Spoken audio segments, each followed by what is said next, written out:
Welcome to J is for Justice podcast. If live breaking news and following true crime is your thing, then please consider subscribing to my channel. And if you like what you see in my videos, please consider giving them a thumbs up.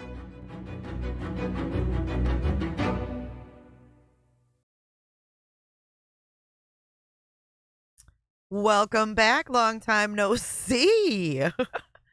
Thank you for joining for today's live stream coverage of the Menendez brothers. This is a status hearing we're going to hear about today. We're not going to have any cameras in the courtroom, but we are live outside of the courtroom. Let's get to some of that live coverage right meow. No breaks needed yet. You're red and I got a notification. It didn't portal you.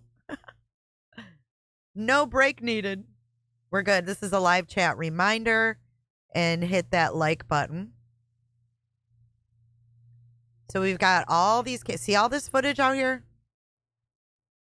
Welcome back, everyone. Welcome back to True Crime and Other Stuff. Yvonne, Sin, Captain Ganja, wop, wop, wop. Hold on. Here comes a mower.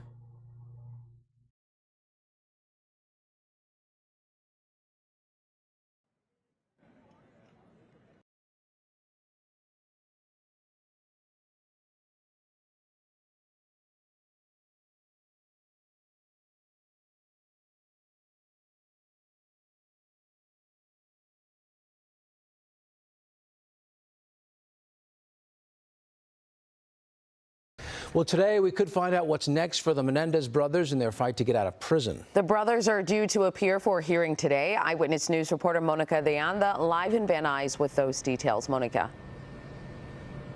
Rachel, John, good morning. Yes, Erik and Lyle Menendez will appear remotely today for the hearing at 10:30 this morning. Now, here's what we're learning about what exactly could play out during that hearing. No major decisions are expected. This is believed to be more administrative in nature, with attorneys for the brothers discussing upcoming hearings, next steps on the resentencing effort, plus claims that new evidence bolsters defense allegations that the brothers were victims of sexual abuse and should get their conviction tossed out. The Menendez brothers are serving life sentences for murdering their parents in 1989. They've claimed self-defense after years of abuse from their parents. The newly elected LA County DA Nathan Hochman has said he will begin to review the brothers' request for resentencing once he takes office on December 2nd. You decide this case based on just reviewing a Netflix documentary, you're doing a disservice to the Menendez brothers, to the victim family members, to the public. What do you guys think of that? If you are just going off of a Netflix documentary with actors, you're doing a disservice. I agree. Wholeheartedly agree. We're going to get a poll going too. All right. Public interest is so high that a public lottery is being held to pick 16 spectators who will get to sit in and witness today's hearing. The lottery will take place at 9 o'clock this morning outside of the Van Nuys courthouse. Signage designating the section for those interested in the lottery will be displayed, and then tickets will be handed out. Now back out here live again. No major decisions expected today. That hearing begins at 10:30 this morning. Hello, I'm Mark Brown. Get more great ABC7 content by clicking the subscribe. Okay, so 10:30 is 1:30 our time, Eastern time, rather. Let's see. They did have some other coverage going on. Let's see here. Let me see if I can find it again. This is outside. They should have already done the lottery. Further live coverage is expected. They're gone. Okay, here we go. Epitomized to me how my behavior was with her after that. Going along with what my mom was saying, as far as her ambitions for television and being a cameraman, and she had her Lyle own and radio Erik's relatives program speak out, it says. campus while she was in college. Her dream was to go into Broadway and theater, and she still, in 1976, she was still very vibrant and still believed that that could happen for her. And over the years, that disappeared, and she was very resentful. So they're talking about Kitty Menendez. She was very resentful of Lyle, who is the firstborn, because Kitty Menendez wanted to be like an actress. She had, all these aspirations that she could not complete because she got pregnant with Jose's kid. And Jose told her, you can leave or you can stay home with my son. So she blamed Lyle. Lottery ticket fund coming in hot. Thank you so much, Flo. Coming in hot, just like the fajita. So that's what they're talking about here. Yeah, she was delusional. Yeah, it's his fault. Exactly. Friggin' Delulu. But this is Katie. This is Kitty's sister in the middle. And then these are her daughters, I believe. Polite, courteous person, and I never saw anything like that before. Did he intimidate you as girls? Ticket in your bra? Yeah. He was very intimidating. Yeah. Very intimidating, and he would laugh you out of a conversation if he could. Jose, they're talking about. Belittling. Very belittling. Yeah, I was going to say, he was, And that would, he could humiliate. especially true. He did it to both his children and to adults, but he really was hard on Erik, as far as belittling him and laughing at him. Especially on the tennis court, during practices and tournaments that I saw. Everything. I think he was that way with everybody at one of the memorial services. Isn't that crazy how they showed the, they don't have this on rewind? Jerks. They were playing testimony earlier. I mean, this was a memorial service. People were sorry that this had happened, but he took the time to tell me that he would call me meetings and point out just one guy and say, watch him. Watch what I'm going to do to him. He'll be weeping before he leaves. As the marriage continued and the boys were born, was it happy times in the beginning? Was the household ever a joyous place to be? My mother would go to visit regularly. That was and Lyle, she Robin. came back because they were doing well financially, and the boys were doing well with their tennis, but nobody knew what was beneath the surface. I don't remember there ever being, like, we grew up middle class. We didn't have extra this or that. But there was a lot of laughing going on in our house, and I don't remember that kind of thing being in my memory whenever they would visit, or it was always That's very true. tense. It was very regimented.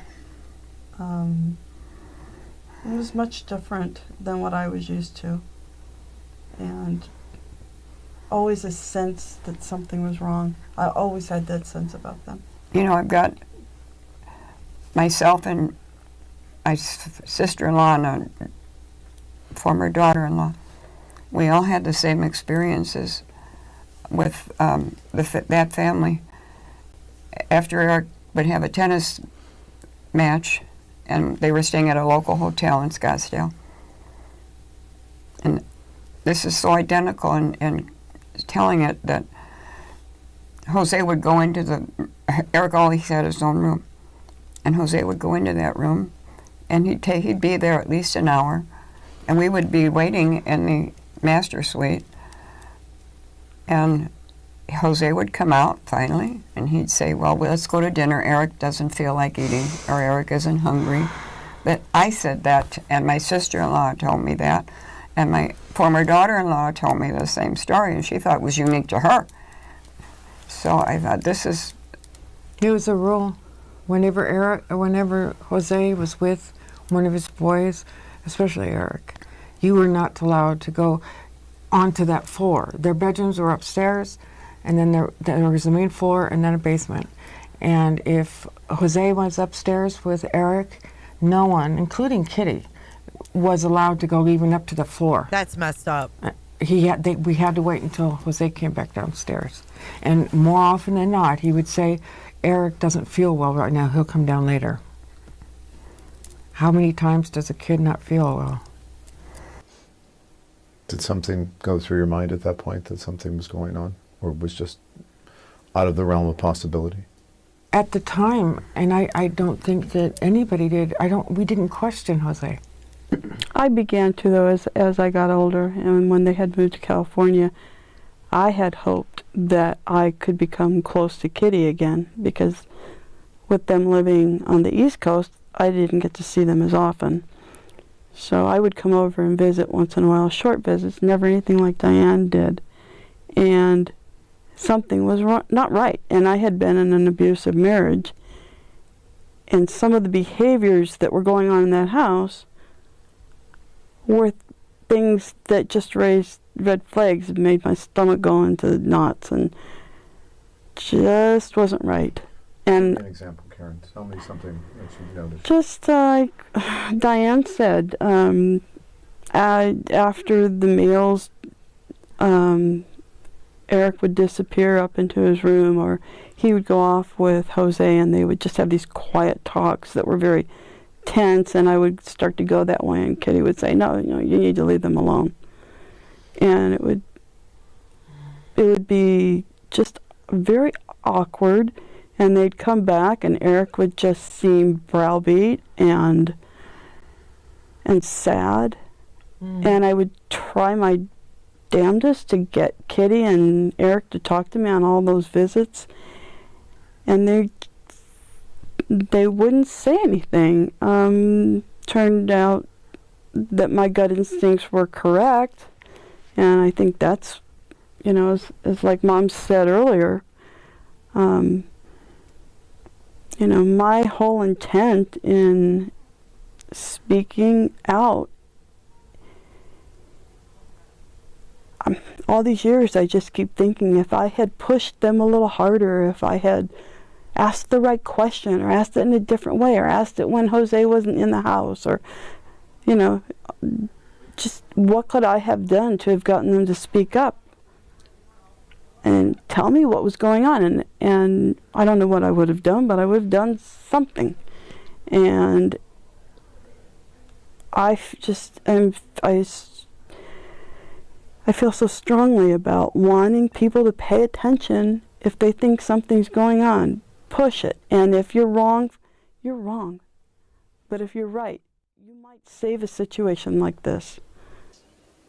Did you get the sense that that Lyle or Erik ever wanted to say something to you? I did. Did they ever come close? I think Erik came close one day in the backyard after Jose terribly belittled me, and I don't want to get into all that. I can, but I asked Erik if he wanted to go out and back and talk, and he took his guitar and we went out and back, and he played guitar a little bit and sang a song that he had written, I think, and but he was just quiet. He was so quiet and he was just so quiet. I just couldn't draw him out very much, and he would look like he was going to look at me and say something, and then he wouldn't. And finally he's like, well, we better go in. And we went in, and Katie and Jose were sitting on the couch where they always sat, And as soon as we got in that house, boy, they wanted to know, what did you talk about? And just grilled me on, like, what did you talk? Like, nothing. He played a song. Really, we didn't talk about anything. And Jose took Erik aside, and what did you guys talk about? And kept asking, and I was like, we didn't talk about anything. And they said, well, it's,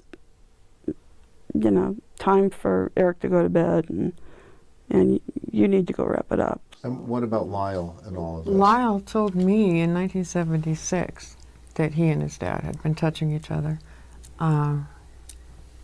My bedroom was in the basement. I had 2 twin beds. This is the dramatization that we saw on the show? Yes. Okay. Tell me about what happened. It wasn't exactly the way they portrayed it, but it got the information out.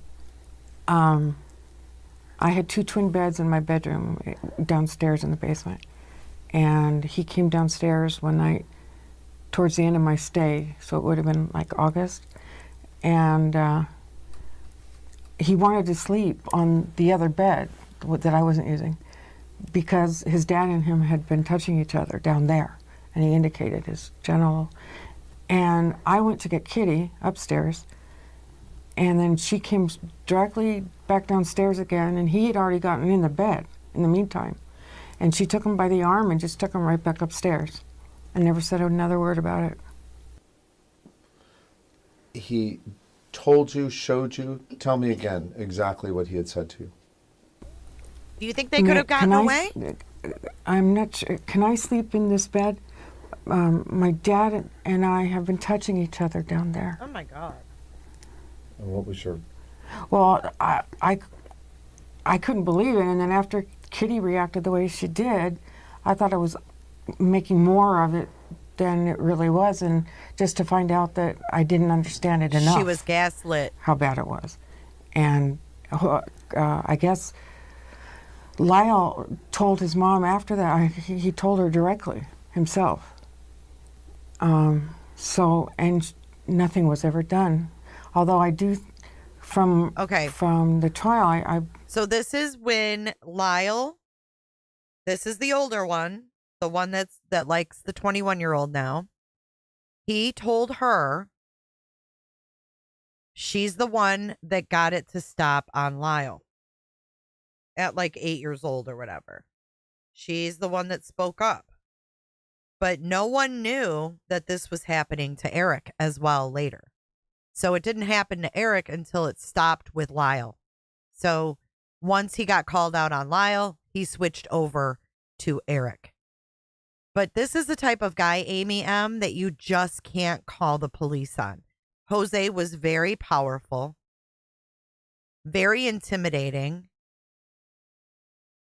It's like saying that Diddy's victims should have left the freak-offs and just called the police. Like, it just doesn't work that way. You know what I mean? This is their cousin. She's their cousin. She was drinking more and more, and there had just been a really drastic change. And I asked Sylvia, who is the oldest daughter of Terry and Carlos Peralt, one night we went for a walk, and I shared with her how much Kitty had changed. And the only thing she said she could think of was that in the interim between my visits, Kitty had found out that Jose was having an affair. Oh, Lord. I believe it was with his secretary, that Lord. One. And he went on to have several other affairs throughout their marriage. She really loved her husband. Who would cheat with Jose? Was she afraid of her husband? Was she intimidated by her husband? Or was she just madly in love with him and his role? I think that she was afraid of her future. Mm-hmm. Well I think she was raised to believe by my mother that she was going to marry well, get educated, and know her trade, marry well. That's very important to the It was very Anderson important, family. very important. And when this came tumbling down, I'm sure that it... Thank you, Flo. I mean, this is all she thought of all her life, this is what's going to happen, because she was told, and she believed it. She asked me one time when we were on our way home, it was just two of us in the car, how I was coping with having broken up with my ex-boyfriend at the time. And I said, okay. And then she shared with me, well, you know, I was going to marry this other man, and then I ended up marrying Jose. And I guess I made the right choice because look how much money Jose makes. That was her reason for being in the marriage. Yep. She wanted to be well to had do. pills, you said. She was drinking starting in the morning. And so were you noticing in the last years that her behavior, when you spoke to her, Joan, did you speak to her frequently? Yes, she called me regularly, but most of the time I realized after the fact that it was she knew I wouldn't know the difference. She would tell me anything she wanted to, and I lived in the mountains in Arizona, and she was in New York until she was told by her sister-in-law, you better get yourself to California, because her sister-in-law knew that Jose was having affairs. But she would tell me things that Jose was, to make it look like Jose was so faithful that he has board meetings with all these guys and they talk about all their affairs, and Jose doesn't have anything to compare it to. Yes. One of the interesting things that I remember from my conversation with Lyle was that, you know, when he talks about his parents in retrospect, the way that he had put his father on a pedestal, but he really saves the disappointment, if that's the correct word, for his mother, that she would she would sacrifice her children for That was my point. That's what I was trying to get at. No mother should do that. What do you guys think? Do you think that Kitty was like kind of like Jen Soto, just turned a blind eye and said, I'm just going to drink, do pills, and act like everything's hunky-dory? Because this is not what From when I was a I little girl expected. and we moved with Diane in the back seat of the car from Chicago. She was in a porta crib in the back seat, and Kitty rode side with. People didn't even use seatbelts then. But she was always a tough woman. Tough woman. But she was remarkable. A different woman. Was she ever a good mom? No, I don't think so. Were the boys part of They said straight up no. the perfect family that you're supposed to have that was creating that? The facade, it was a great They facade. weren't allowed to have friends. Thank you, Sherry. The only person that ever came over besides me or Alan who visited. Thank you so much, Sherry. Sherry just donated 5 memberships to J is for Justice. You guys make sure you thank Flo and Sherry for all of these memberships coming in. Dang. Hey, Spoogies. Good to see you. Thanks for your support, you guys. Community is growing by leaps and bounds. Friends that she did. Her plan was to give Lyle to her best friends and have them raise him, and she would visit him on the weekends on her way up for ski trips. And I remember that. What?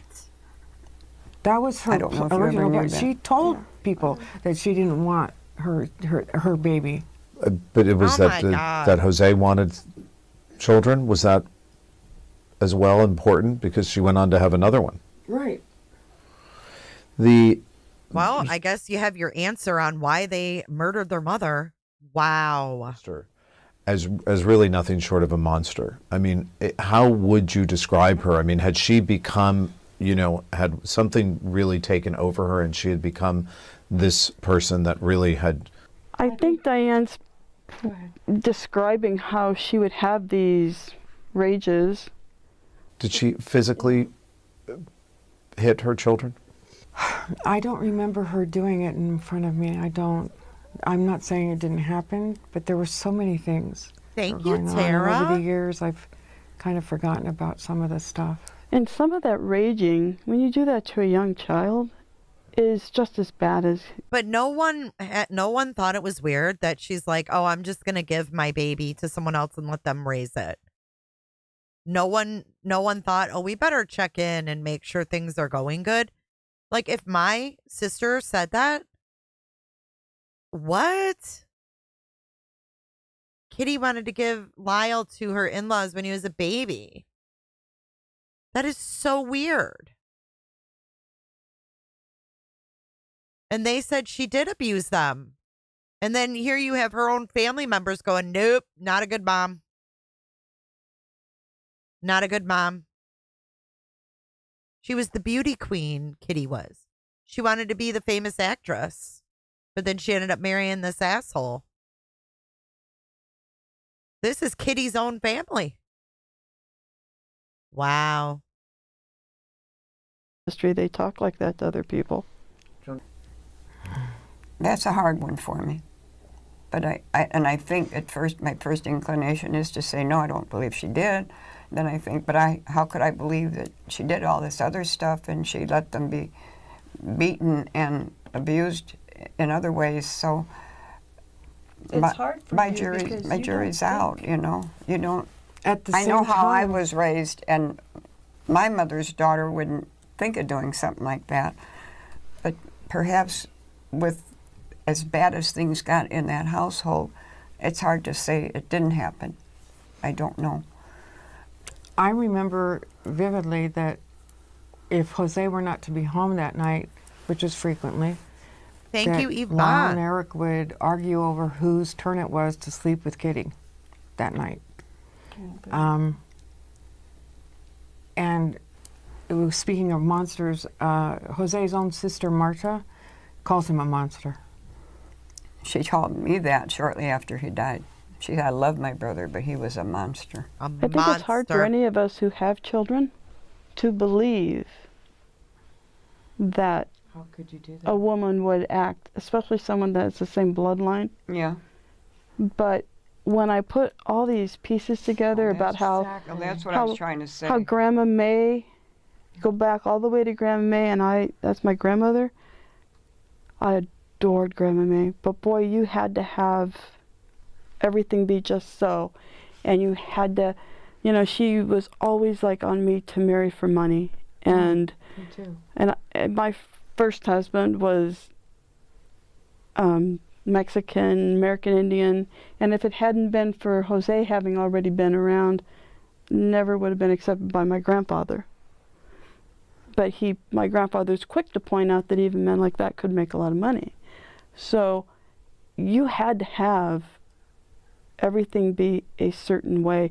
And I think by the time Kitty was with Jose and things were not going the way the Andersons needed it to go, she started adapting. And I think her way of adapting was trying to please Jose so that she could save the face, so everyone on the outside would think everything was perfect. Yeah, she did that. That's what she did in phone calls to me. They were together. The boys were. Did they have that very special bond together? Yeah, Lyle seeming to be very protective over his brother. Yes. Very much so. And they really needed each other together. Yes. Yes. Yeah. But what's really disturbing is that Lyle abused Erik, right? We can't forget that Lyle actually did take his brother by his own account out in the woods and insert things inside him like his dad did to him. I like that they're being truthful too. I mean, that's the first step in breaking any cycles that are there. Thank you again, Sherry, Flo, and Yvonne for gifting all these memberships. Lots of green in the chat today. Someone said Kitty was an enabler. She numbed herself, which enabled Jose. Learned behavior, but nonetheless, it happened, right? Nonetheless, it happened, which is got to be weird as hell. I want to keep that going, but I also wanted to play a little bit of this. It's 12:46 Eastern. Erik and Lyle Menendez. I want to play some of Barbara Walters with them. This is from June 28th, 1996. But let's go back here. Hold on. I want to make sure we're not missing anything outside.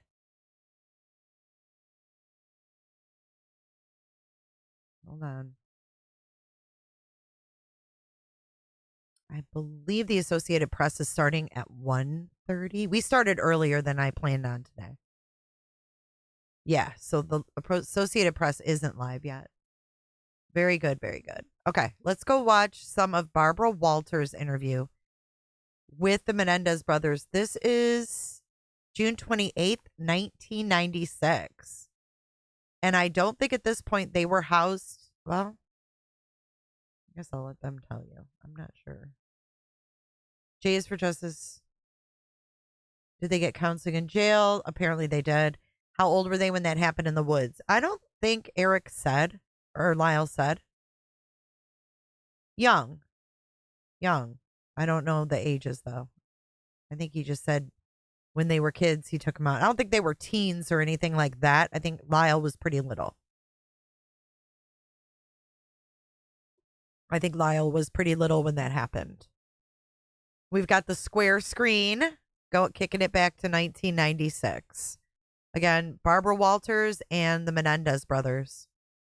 Let's get your thoughts. What went through your minds when you heard that verdict? First degree murder, guilty. That I was going to spend the rest of my life in prison without any possibility of ever getting released. And you're devastated. I was devastated. Could have been death. Did you think that? I was terrified that they would give either one of us death, and that's scary. It's important to you to stay together when you get moved to Thanks for the state record. prison? Very important. That is what's gotten us through these 6 years and through our life.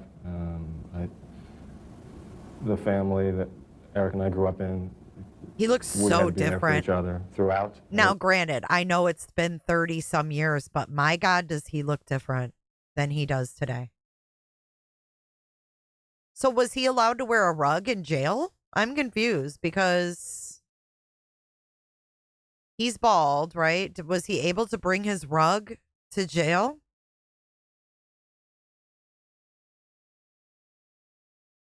It really created a bond that gets us through very rough periods.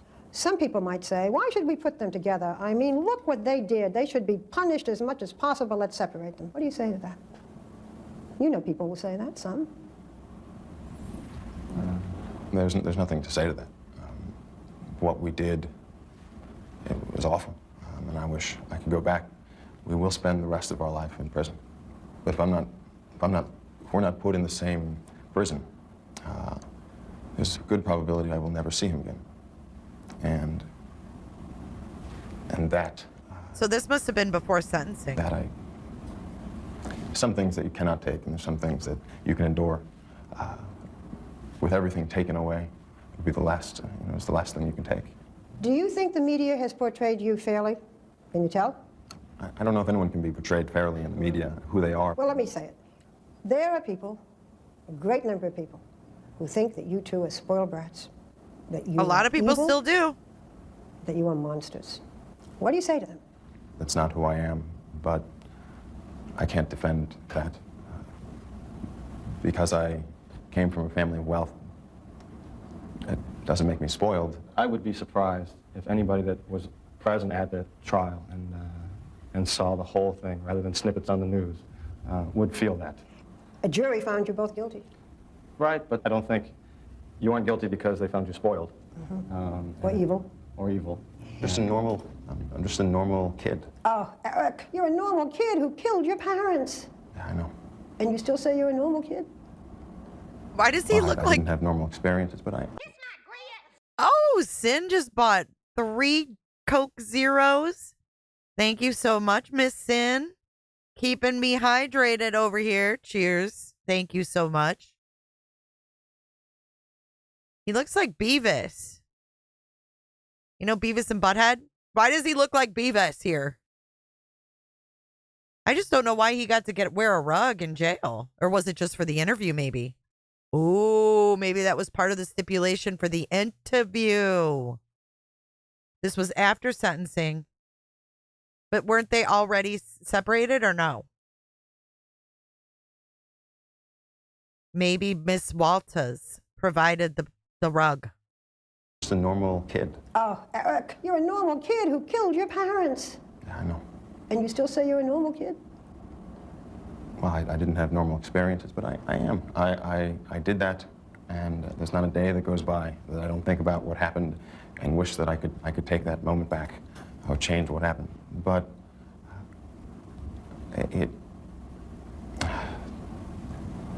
it's hard to live with that.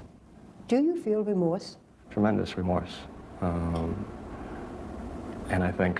There's tremendous pain. I mean, from the second that I got back to the house after the shootings, I saw what happened and I said, this is wrong. This is awful. How could this have happened? I couldn't accept it. You couldn't accept it, but you called the police. You pretended that you hadn't done it. You cried. You went off on a spending spree. I mean, we all read about it. You bought Rolexes, you bought cars, you didn't say, oh my God, what have I done, and turn yourself in. Rollies.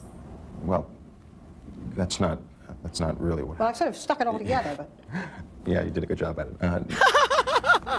We got back to the house. She said, he's like, that's not exactly how it happened. She says, yeah, I stuck it all together. He says, yeah, you did a good job at it.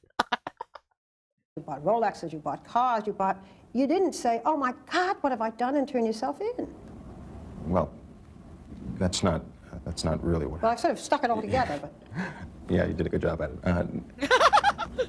We got back to the house, the police were there, and it was a matter of telling him you did it or just saying, I don't know who did it. And that's what we did. And if I could go back, perhaps I'd say I did it. I mean, part of that started from the fact that we waited afterwards, and the police did not come. And in that time that we waited and waited, you know, we did make a bad decision to not have to... We expected the police to be there. I mean... You expected the police to come there and arrest you? 12 shots in the middle of Beverly Hills on a Sunday night, and no one calls the police. We're waiting at the house. No one shows up. They expected to be arrested. I'm not laughing, but can you imagine? Like, can you fucking imagine? We're going to go to the media circus in just a few minutes. It's starting to pick up a little action I'm watching over here. But can you imagine? You're like, you caught all these shots and you're like, okay. And then they leave and they come back and there's still no cops there. It's nuts. And I still can't believe it. So you called the police, but at that point you had already decided. We had decided not to. You weren't going to say anything. We were very stunned, and we felt that we would go to jail, obviously, and it was a selfish reason to just not want to have to go through that. What about spending the money? You know, cars, watches, invested in businesses, the good life. Well, it was the same life before or afterwards. With more money. With more money, but I didn't know what to do with the money. I got to a point where I have all this money and so much pain. I don't know what to do with it, and eventually... I don't know, you're losing me. I would think that you would be in such grief that you wouldn't be able to buy Rolexes and invest in businesses. Explain to me. Let me understand. I'm the public. I don't think that it's understandable. I mean, people react to some traumatic event like that in different ways. You went to your psychologist, Dr. Oziel, and told him that you had committed this crime. I got to a point where I could no longer live. I felt that I was the worst person on earth, and it got to a point where I couldn't live with myself anymore, and I needed help. And so I went to him, and that is what the catalyst was for me getting arrested in Lyle. Well, I think the therapy was actually court-ordered because they got in trouble. Out there in horrible agony because I had done this. I mean, a year before I told my mother how much I loved her. I could not have imagined doing this even a week before to her. I adored her. And then suddenly you're arrested and everyone can know you did it and you can finally tell people and it's a relief. Lyle, you're looking at your brother like you almost never heard this before. Tell me how you felt. No. Lyle, you're looking at your brother like you almost never heard this before. Tell me how you felt. She's something else, man. Why do I miss these old interviews? And it's a relief. Lyle, you're looking at your brother like you almost never heard this before. Tell me how you felt. You know, for me, emotionally being in prison conditions was really not, emotionally was not a shocking difference from the life we had lived, because we lived really a very stressful, fearful life. And to me, it was kind of like I felt I should be punished. And it didn't feel good, but there was a part of you that feels like that's right. It's better. You get a lot of mail? We still get a tremendous amount of mail. Hundreds? We've gotten hundreds, thousands over the years. We asked your lawyers to give us a sample of some of your letters. A great many of them seem to deal with from people who have been abused themselves and relate to you. Lyle, what do you say to people who write to you? A lot of people that have written were horny girls. Very. They were very young and they're very horny, and they're very intrigued by my bad boy image. Say it, Lyle, like it is. I drew a lot of strength from watching the trial and from seeing Erik and I. A lot of strength. I've gotten mail after the verdict of people discouraged, and I wanted to say to them to not lose hope because of this one case and this one verdict. Very unique situation here, and that this does not mean that if they go get help, people won't believe them, or people will treat them harshly, or they'll be ridiculed. I don't feel they will be. That's not to say do what we did. Don't do what we did, but don't be afraid of getting help. People that want to reach out to social workers for help but are ashamed or afraid. Do you also get love letters? Yeah, some. I like that message, though. I mean, they initially, this is 1996, they're like, don't be afraid. They're spreading that positive message. Find that strange? It's a strange phenomenon that a lot of love letters come in from people that don't know you at all. Do either one of you Lyle have loved it. girlfriends? Love letters come in from people that don't know you at all. Oh, Lyle loved it. And Erik's kind of like, yeah, the love letters are a little strange. But Lyle's like, oh, yeah, I'm loving the chicks. I'm loving the chicks. Do either one of you have girlfriends? Do either one of you have someone who cares particularly about you now at this point in your life? I do. I have someone who I love very much. And I do. He was so quick to jump on that too. Like, I do. He's the same mentality as he is today. Do I dare say it? Cares particularly about you now at this point in your life? I do. I have someone who I love very much and is a saint to put up with everything that comes with this. Can you tell us who she is? Which news, her name is Danielle? Donna Erickson, and I hope that we can get married, even though it's a very limited relationship because of where we are. The exchange of love and sharing. This is him, the cheater. In touch with yourself and softer, and otherwise you can become very hard and cold in here. Is this someone you knew before prison? No. This is someone who began to write to you and meet you? She wrote me many years ago, but and I've come to know her well. But just someone that I met through the mail. And she wants to marry you? And she does. Eric? No, not at the moment. You're not going to meet a lot in prison, Eric. No, I probably won't. It's hard. Lyle's more able to have that type of relationship. Isn't that interesting? Eric, you know that the prosecutor brought up the fact that you might have been a homosexual and that this might have caused some of the fury on your father's part. Yes, he did. I didn't hear about girlfriends. 1996. Barbara Walters is asking Erik Menendez if he's gay.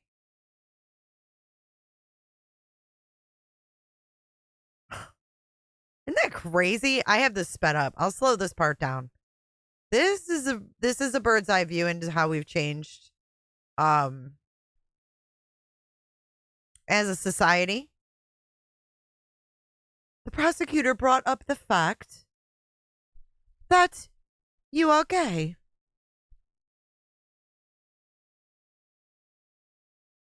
Relationship. Eric, you know that the prosecutor brought up the fact that you might have been a homosexual and that this might have caused some of the fury on your father's part. Yes, he did. I didn't hear about girlfriends. They were there. I guess what I just have to say to you is, are you gay? No. No. I guess what I have to say to you is, are you gay? He's like, yeah, the girls were there, Barbara. I guess what I just have to say to you is, are you gay? No. No. The prosecutor brought that up because I was sexually molested, and he felt in his own thinking that if I was sodomized by my father, that I must have enjoyed it, and therefore I must be gay. And that's exactly it. That's exactly it. We used to think that if boys were molested, it automatically made them gay. And this is where I think these guys were preaching before their time was here. You know what I mean? This was a message America wasn't ready for in 1996. Let's listen to that again. And for him to be able to say this, and this damn woman, are you gay? Like, They were there. I guess what I just have to say to you is, are you gay? No. Are you gay with her now? Oh, are you gay? It's like a life sentence, Baba. This is 1996. This is not that long ago. Are you gay? Like with such empathy and sympathy. Babs. They were there. I guess what I just have to say to you is, are you gay? No. No. The prosecutor brought that up because I was sexually molested, and he felt in his own thinking that if I was sodomized by my father, that I must have enjoyed it, and therefore I must be gay, and the people that are gay out there must be sexually molested, or they wouldn't be. Felt, and it was upsetting to hear, but I'm not gay, but a lot of gay people write and feel connected to me. A problem at the trial was the gender. But a lot of gay people, listen. Write and feel. A lot of gay people write and feel connected to me. Connected to me. A problem at the trial was the gender bias that because Bing bong. There we were dealing with males and in an incest family that. Let me get a poll in chat. You guys are gonna have to respond by typing. If they were the Menendez sisters, if they were Erica and Lylette, would they have gotten such a stiff sentence? Thank you, Danielle, for the updates. 30 minutes from now, they will begin. I am watching a live scene outside the courthouse, so we will be present for any press conferences. I'm also watching on X for updates inside the courthouse. There's sort of perceptions that, well, maybe it was something that he wanted, something that he allowed to happen, that he shouldn't be allowed to feel afraid because he's a male. I really felt that people might have seen this case very differently if it were a sister that I was protecting or that was involved in this and not a brother.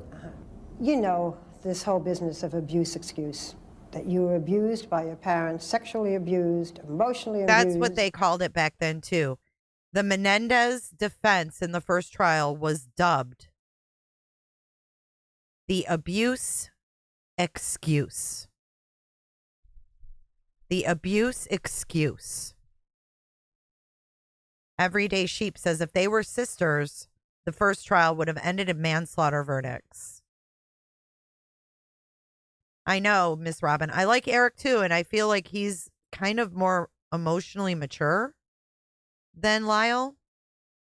Like even back here, and maybe it's because of what they went through, like their different positions and what they went through.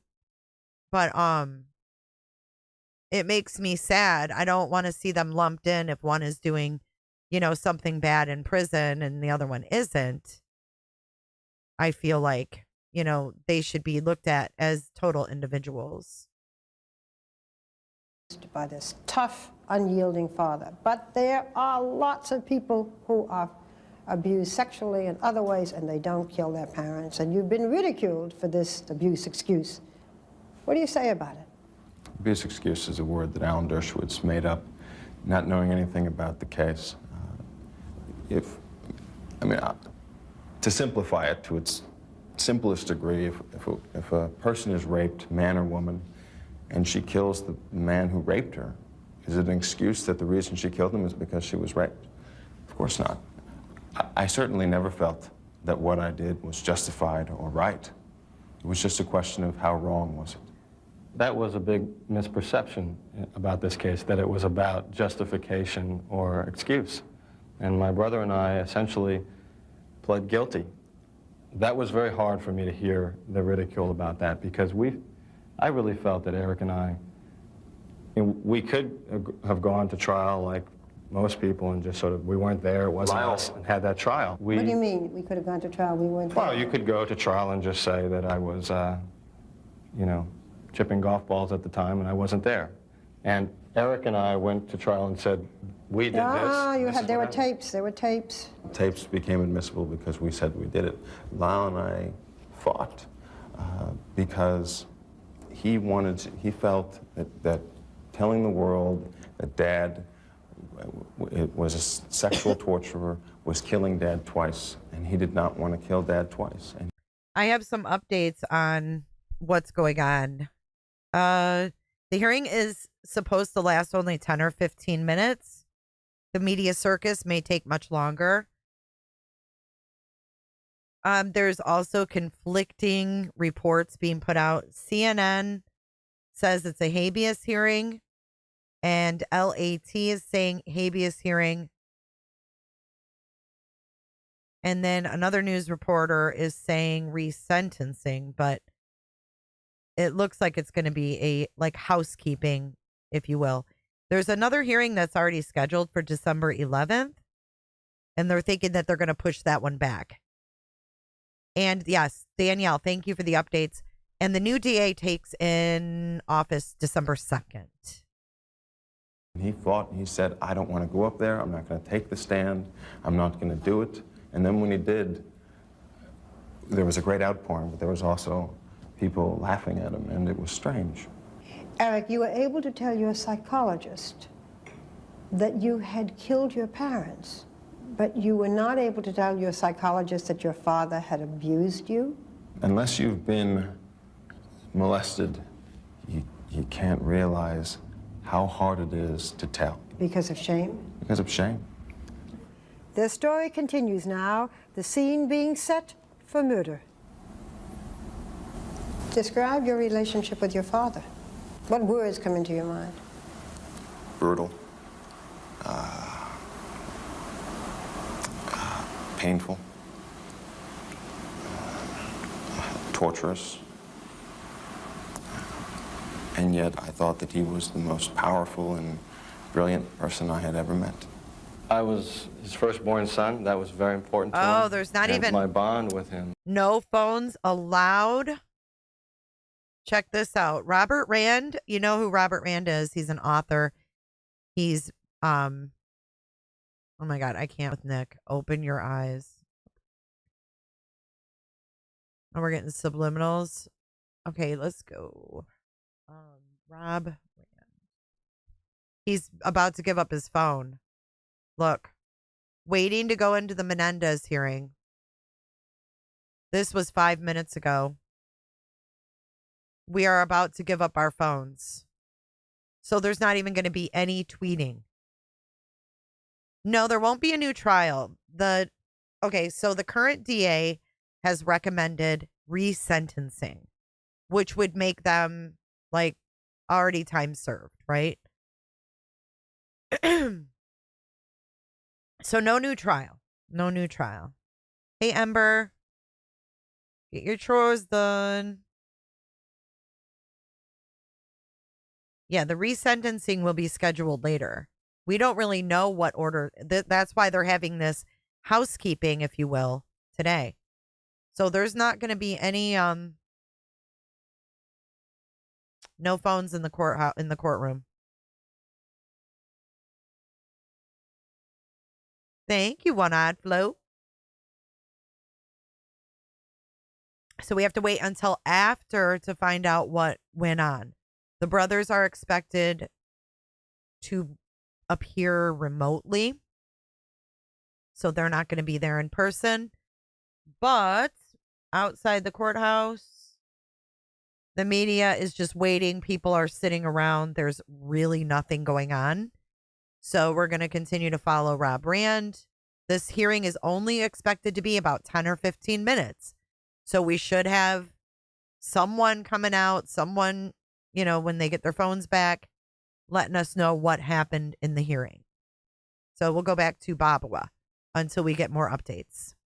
Thanks for being here, everyone. Was, I thought, strong because we had been through so much together, but it was difficult to see the things that were going on. And Things that were going on, that is, when you learned that he was sexually molesting your brother?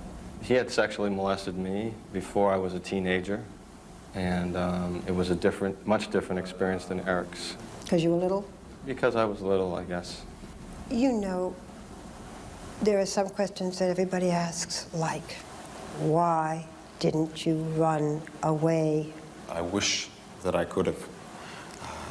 Okay, here you I tried to run go. away when I was 12, and my father. Okay, here's for all the people that say, why didn't they just move out? Why didn't they just run away? Here, Babawa has asked that question. My father found me, he caught me, and said, if you ever run away, I will kill you, I will find you, and I will kill you. Suppose you left and you, I don't know what, became a waiter and moved away. You still thought he'd find you? He would find me, and probably kill me. I thought for certain he would kill me. You still think that? Oh, absolutely. Did you love your mother or like your mother? I loved my mother, and I tried to help her. My mother was a person in a lot of pain, and she was alcoholic, and she was suicidal. Did she know about the abuse, the sexual abuse? She knew. And didn't do anything? She knew, and it doesn't seem that she did anything. Do you still think about the night of the murder? Every day. You both do? Tell me as clearly as you can why you murdered your parents that night. First thing that comes to mind is terror. I was so afraid. A few days before, I had said to myself, I am never going to let my father touch me again. After I told Lyle that it had been continuing on, I said to myself, I'm never going to let him touch me again. And just before the shootings, my dad told me to get to my room and that he would be there in a minute, and he was going to come up, and there was going to be sex, and it was like an explosion in my mind. But you'd bought the guns. It wasn't something that just happened that moment. You'd thought about it. No. You bought the guns in advance. They just weren't in the house. Yes, we bought the guns in advance. So this didn't just happen that moment. We bought the guns. There was a series of confrontations and blow-ups in the house. My dad, when it first was revealed that I had told Lyle about the secret, my dad said to Lyle, you're going to tell everyone, and I'm not going to let that happen. Take me through your mind, Lyle. I cannot separate and say this is why this happened. My father was threatening us, and so there was fear, but there was great, there was anger on my part, and my mother was aware of and had allied herself with my father, and there was a great deal of confusion. This happened all in just 3 days, and I wish I'd give anything to just turn back that one page of my life. The other big question. You killed your father, who was molesting you. Why did you kill your mother? On Thursday night before, in one of the explosions, I was running downstairs and I was crying, and my mother was on the couch and she had been drinking, and she said, what's wrong with you? And I said, nothing, nothing, you wouldn't understand. And she said, oh, I understand. What do you think, I'm stupid? And she told me that she knew, that she had known all my life what my father was doing. And it was like I didn't even know who she was anymore. And I just saw Dad and Mom as the same person at that point. I saw them as a single person. Really the first time that this secret about what was happening with Dad and Erik was discussed openly in the family in a very angry way. I don't know about Erik, but I completely lost control myself. And in that time, I didn't separate. I knew my mother and my father. It was just adrenaline and fear and anger. Lost control. Do you believe them? Explanation. Do you believe them about the abuse? Put a 1 in chat if you believe that they were abused and you believe their abuse defense. Put a 2 if you don't believe it. If you think these guys are just making it all up. We don't offer one. You had thought about this earlier because you had bought the gun several days before. We knew that this could end, a violent confrontation could occur because my father had threatened my life. You still think your father would have killed you for revealing the secret? You both still feel that? There's no question. Really? I still believe that. I don't believe that he was in the process of killing us that moment, that evening. Yeah. But and I don't think that it might seem, because there are so few cases that come to the public's attention like this, that this has never occurred ever before in the country. And in fact, there are over 200 parricides a year that involve incest families. And so, I felt it completely then, and now I believe that, but I would not shoot my parents now, no matter what. How now would you have resolved it?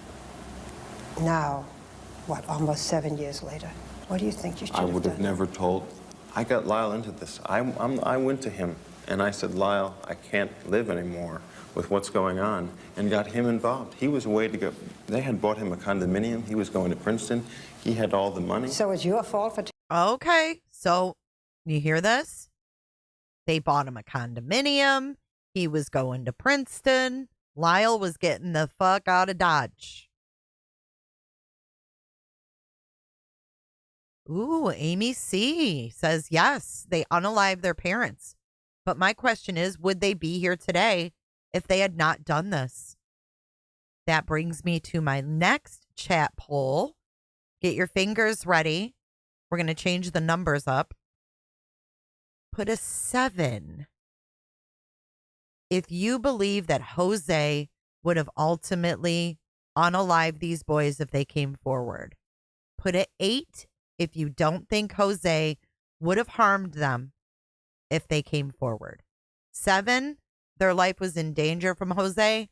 8, it was not. Telling your brother? It's my fault. And I got him involved and said, I need your help. And 5 days later, my parents were dead. So it's your fault? That's completely my fault. He was suicidal at the time, and it was just a last thing to reach out. And obviously, who was going to reach out to. And I decided to confront my father rather than just sort of not say anything and just have Erik and I leave, which if I could go back, that's what I would do. I would just say, Erik's old enough now, he wants to leave. Have you forgiven yourself? I don't think it's possible. Lyle, are you at any kind of peace? More so than maybe Erik, because at this point, for some reason, well before the verdict, I was resigned to bad things. Right. For the record, I could see almost like, oh, the boys went on a trip and they got into a car accident or something. Like something like that, maybe, where it wouldn't fall back on him. And love you, Sherry. Be safe. I have, I think, found a place where I can look forward and try to have hope and share myself more with people. And hope of what? Hope of living a life that I can be more proud of. How in prison? You're confined, but there must be, even just in writing, people that need help. If you can help them and convince a single person that has been through our situation that the last thing in the world they should do is act out violently, then you find meaning in your life. If you could say something to your mother and your father, I'm sure you have in your own minds, what would you say? I am so sorry. I forgive them completely for anything they have done to us. If I had one wish, it would be able to have one conversation with them or to change places with them.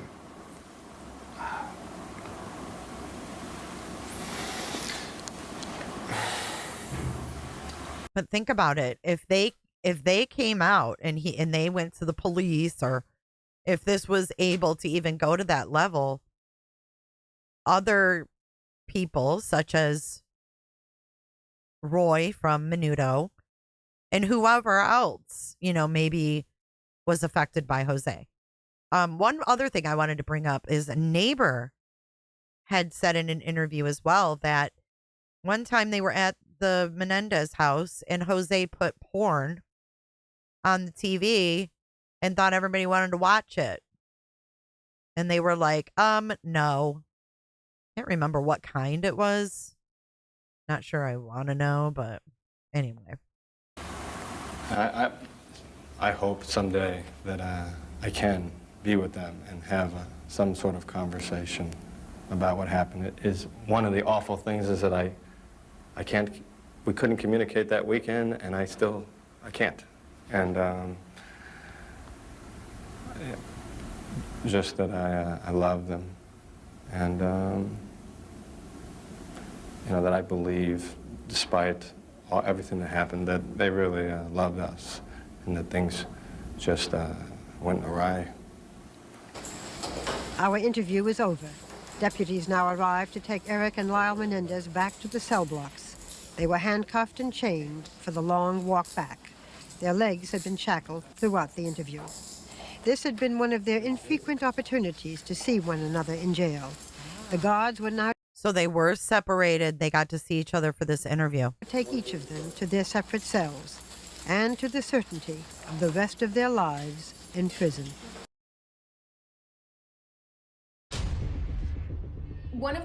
Okay, hold on. I don't want to play those. I get struck every time. And what we wanted to do in presenting. All right, let's watch a little bit of their testimony. Right now, there's nothing going on outside the courthouse.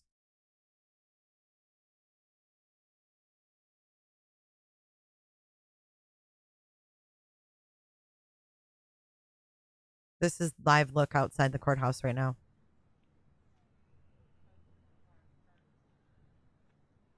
So I think it's supposed to actually begin in 6 minutes. So we've still got time until we hear anything. I just wanted to show you guys what it looks like. Let's do some Lyle and Erik Menendez.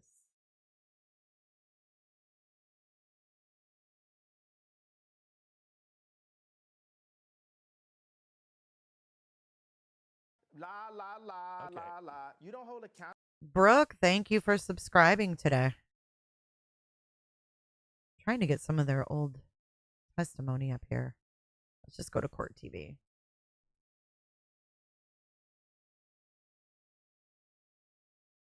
They have the whole trial if you guys haven't seen it, or if you want to, a refresher.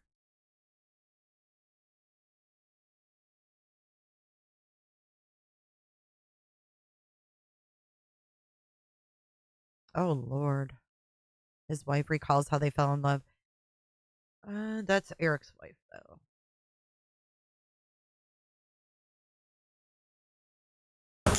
The defendant, Lyle Menendez, is on the witness stand. I'll remind you that you're still under oath. Would you state your name again for the record, please? Joseph Lyle Menendez. Right. Okay, I'm going to skip forward to the most Parentheses, recent. percentage play. Then it says slice and come in. If the ball is very short, hit a winner off backhand. Okay, this is about his tennis playing. Okay, listen to this. This is about his mom, tennis, and how they were pushed. With regard to other aspects of your life also? Yes. And were they as detailed? Very technical and detailed and specific. My dad would say down to a gnat's eyelash. No, she announced it. Shaboogies, she actually announced it yesterday. Or, I don't know, a day or two ago. It wasn't just today. She came out and said, oh, we've been separated for a while and I support him, blah, blah, blah. I think she's being very gracious. Shall we play a game? When you displeased your mother or your father, you were punished. Is that correct? Yes. Did you always know the things that were going to get you in trouble? Sustained. Let's talk about the Pennington house. When you were living in the Pennington house, what age range does that cover for you? 11 through 18. So if we look at the early part of the Pennington house, maybe the first 3-4 years, that period, between about 11 and 14 or 15. Did you get punished by your parents? Yes. Did you know ahead of time what types of things would get you in trouble? I knew certain things would get me in trouble. Bedwetting, lack of performance in the sports, tennis at that point. Any deviation from the schedule that was outlined. Deviation in terms of the way the match was to be played? The way the match was to be played or the way the day was to go. Similar to the conversation I relayed to you before. And then, my mom would have a series of things I could get in trouble for. My tone of voice, being lazy, watching TV, caught doing a number of things like that. Would sometimes there be punishment for things that you didn't know what you had done wrong? Yes. And you talked before about your mother's tantrums or rages. Did your mother have tantrums or rages? Yes. And how far back do you remember seeing that kind of behavior by your mother? Since I can remember. And did those rages stop at some point in time? No. Did they get worse as time went on? Yes. And what would she be like when she was in a rage?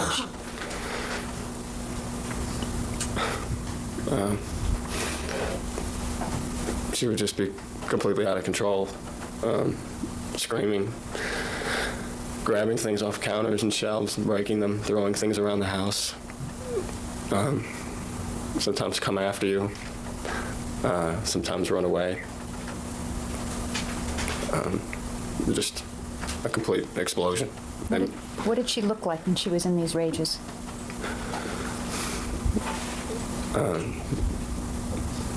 Just completely tense and just ready to, explosion is the only word I can think, just ready to really, like she's trying to hold back. And she sounds really scary, especially on alcohol and pills. Kitty sounds like a monster as well. I've noticed Lyle is the most emotional when talking about Kitty. It's sad because moms are supposed to protect, man. I mean, think about Madeline Soto.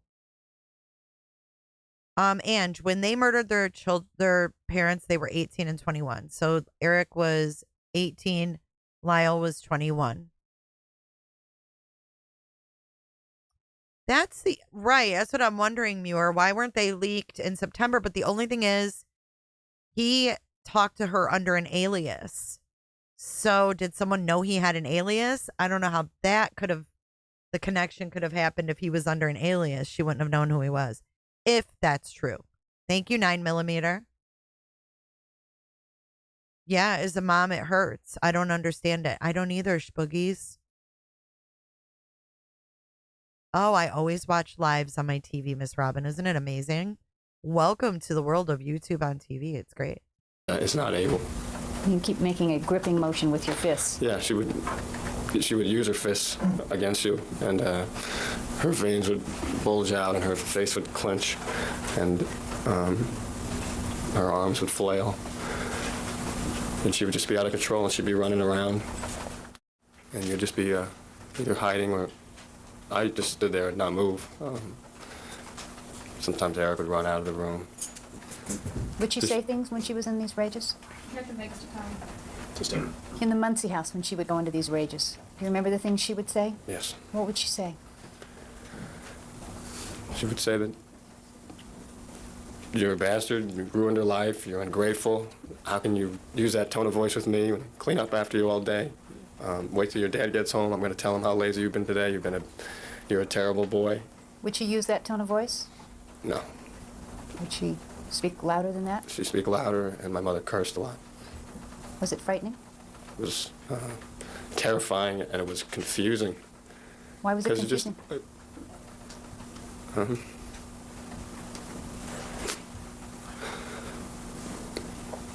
You just didn't know why. You just explode constantly. And you'd just be walking around the house like this because my mother could go off like that, and you could be hurt. She could throw things at you. Sometimes she'd grab me when I was little and hold me on the ground in awkward positions. Grab me upstairs and put me underneath her bed. You just never knew what was going to happen, so you were just scared, and you were just tense. You say she would put you under her bed. Would this be a punishment? I don't know if you use the word punishment. These were just, she did these things on a regular basis when she exploded, and one of them was putting me under the bed. How long would you be under the bed? Till before my dad came home. So would this happen just a few minutes before your dad would come home, or would No, it I'd happen? be under there for all afternoon, early evening. What was it like underneath the bed? It was claustrophobic. It was only about this high, and I just had enough room to get under, and Could you turn over? you couldn't turn over, no. And the ferret went to the bathroom all under there, so the whole area was never cleaned. So it was like a urine smell. And it was terrible, and that's why she put me there. And Did this happen more than once? this happened often. FYI, it was reported that Kitty was a horrible housekeeper. I don't know why the house smelled like urine if they had a housekeeper. I'm very confused on all of that. Did your mom help you with your homework? Yes. Did she help your brother with his homework? Mostly my brother. What would it be like when she was helping Erik with his homework? And are we talking about Muncie now, your memories, or Pennington? Pennington. Okay. Well, tell me what it was like when your mom was helping Erik with his homework. She was in a rage again. How would they be doing it? I mean, would she be writing his homework for him, or helping him, or explaining things to him patiently? What would she be doing? He'd be writing, and she would just be watching like this. And as soon as he made a mistake, she'd take the paper and she'd go, "God, do it again! Do it again!" And then my brother would just be like this, and he would go over and write again. She would wait like about 10 seconds. And she'd grab the thing again, and she'd just crumple it up, and she'd slam it down again, and then she'd just start hitting. Oh my God. Just on the back of the head and his back. And then my brother, she'd take the paper and she'd go, "God, do it again! Do it again!" And then my brother would just be like this, and he would go over and write again. She'd wait like about 10 seconds. And she'd grab the thing again, and she'd just crumple it up, and she'd slam it down again. And then I believe just this. start hitting. Crazy. And just on the back of the head and his back. And he was supposed to keep writing. And I remember one time my dad walked in, and I don't think he had any idea that sometimes that these things were going on in the house, because he was in shock. And he just was in shock. And my brother looked at him and he was crying. And I told him later that you got to do something for my mom.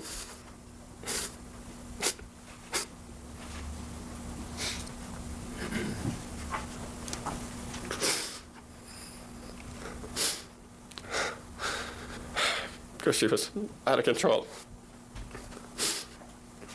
What'd your dad say? He said to just avoid her, and that she was not a rational person. Just avoid her.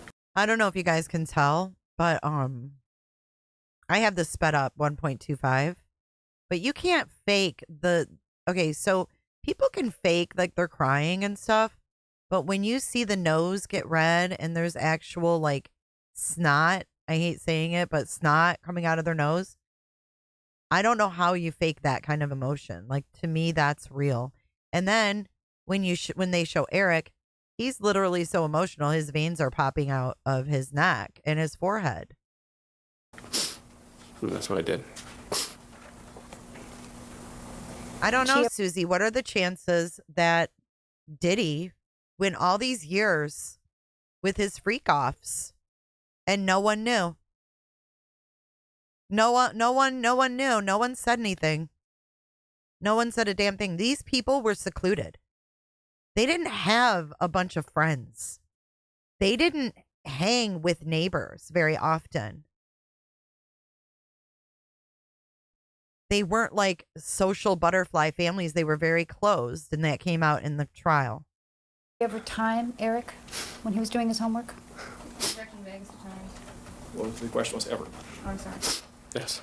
Where do you remember seeing her time Erik? He worked usually on the table in the living room. Okay. Which house are we in? In Pennington. We have some action outside the courthouse. And, Hold on. We have some action outside the courthouse. It looks like the hearing. I don't know. There's people walking out. Let's see.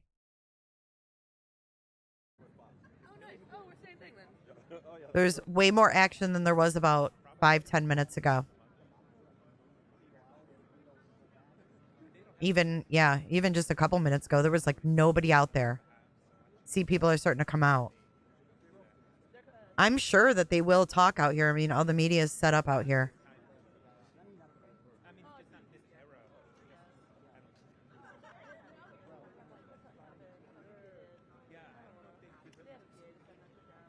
Let's see. Rob Rand will get his phone back, and let's refresh and see. He hasn't posted yet. So I'm keeping an eye on both of these.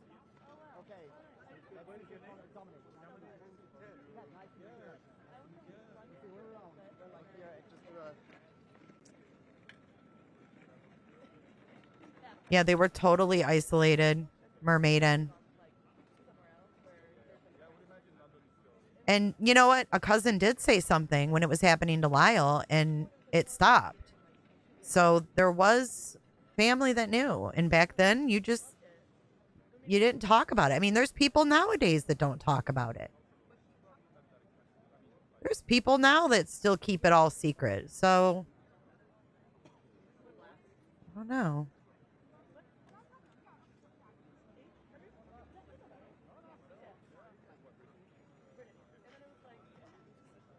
Especially if you're threatened with your life, you know, from a young kid. Let's look at the poll. 68% of you say let him out. 32% of you say keep him in.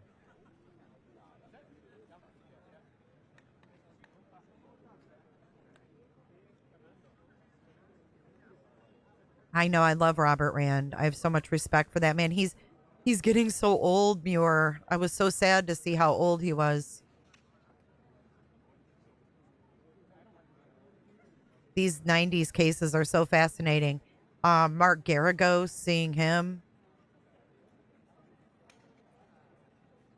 The behavior panel believed that their testimony was honest. I don't think I've ever seen the behavior panel on this one. You guys, I'm going to go grab a fresh drink and stuff before anything happens, so I'll be back in just a couple minutes. Looks like more and more people are arriving, so I better be quick. Bloggers. Oh, there's people lining up.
Uh-oh, did they shut it off?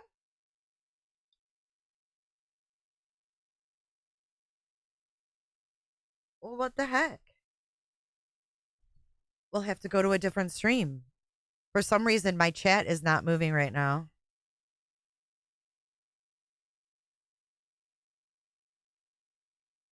I'm lagging a little bit. Here we go.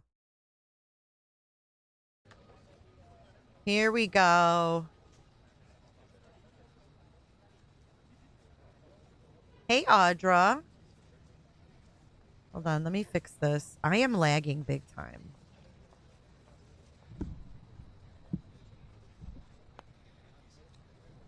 Oops.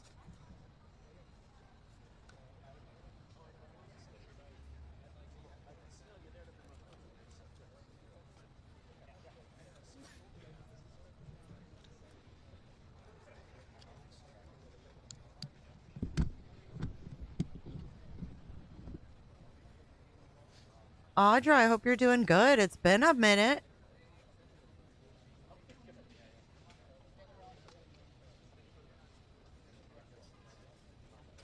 Wop, wop, wop, wop. Okay, I'm trying to get the screen set, so I'm just not going to touch it. Well, I'm glad y'all's chat is moving, because mine done froze up for a minute there.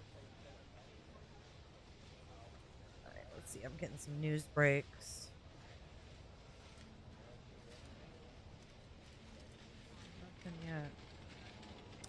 Here's a breaking headline. Liam Payne was trying to escape from his hotel when he fell, they said. J-Lo, I don't know. That was just the rules that they made. No cameras, no phones, nothing. I don't like it when they can't at least, like, tweet inside, you know?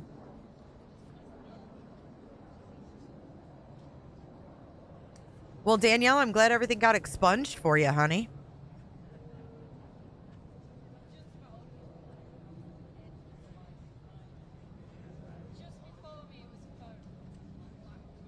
Somebody has Rob's phone?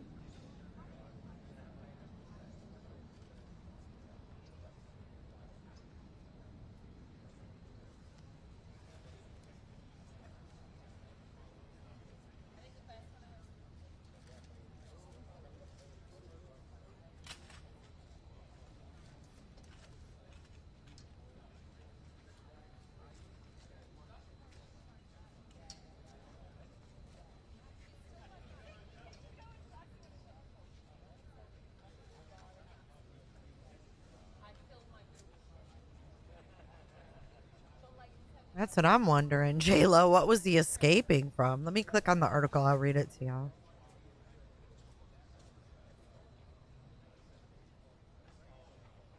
Since we've got time. This news break from Jay is for Justice. While initial reports said Liam Payne jumped from the third floor balcony of his hotel room at Casa Sur, and police later claiming he fell, new evidence hints the late One Direction singer may have been trying to escape when he plummeted to his death. According to witnesses, the police report, a 911 call, and surveillance footage, Payne was causing a scene in the hotel lobby while noticeably under the influence before 3 employees carried him up to his room just minutes before he lost his life. At the time, he was believed to be conscious and able to hold his head upright after standing on his own moments prior. Upon arrival to his hotel room, Payne was resisting and fought against them, seemingly not wanting to go inside. However, the staffers had a master key to open the door and put the teardrop singer inside before moving a mirror from the wall directly outside of his room in an apparent effort to avoid damage to it. The hotel seemed to know Payne might use the balcony to try to escape. As the manager admitted during a 911 call, quote, "I don't know whether his life may be in danger. He is in a room with a balcony, and we're a little afraid." Evidence strongly points to Payne having an escape plan, as a bag was strapped around his shoulder at the time of his death, something he didn't have on in the lobby. In addition to a hat he must have put on inside of his room. He also appeared to try reaching the second floor balcony at first before having a shorter jump to the ground. As a brown leather bag was discovered on the floor of the balcony below his hotel room with a note that said for Liam, along with several pill containers and a bottle of Jack Daniels. The report seemed to assume he dropped the bag to the second floor before trying to maneuver to the balcony below him. Sources with direct knowledge on the situation told the news publication they believe law enforcement members are trying to protect the hotel, with insiders claiming management at the property should be held responsible for allegedly caring more about keeping peace in their lobby and public places than Payne's life and safety. Payne, who hated being locked up in hotel rooms ever since his time in One Direction, previously used a balcony to escape as recently as mid-September, when he used a garden hose to lower himself from the balcony of a Florida rental house after his bodyguard forced him inside of a room on the suspicion the pop star was using drugs. The end.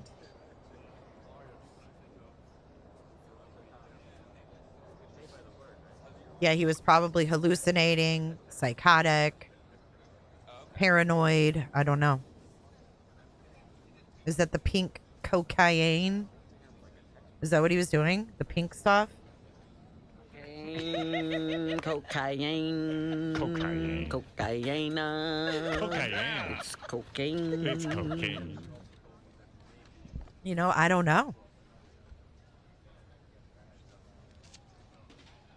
But it seems like the 911, they were like, he's in a room with a balcony and we're concerned.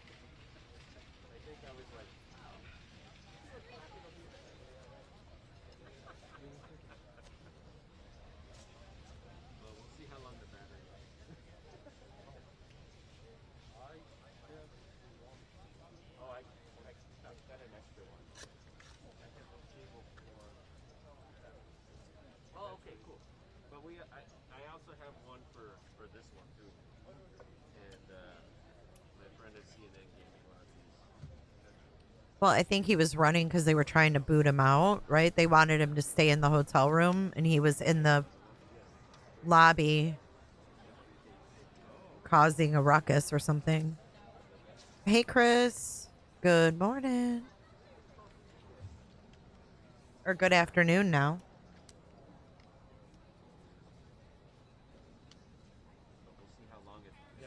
I guess the hearing is still going on.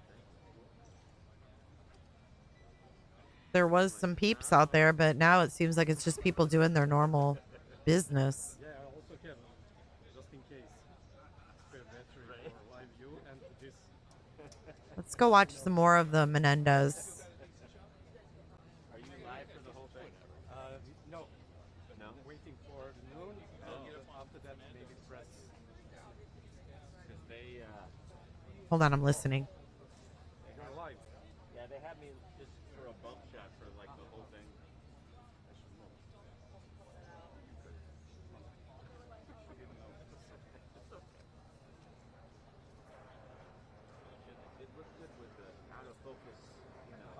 I was just seeing some of them aren't there for the whole thing. I don't know what that means.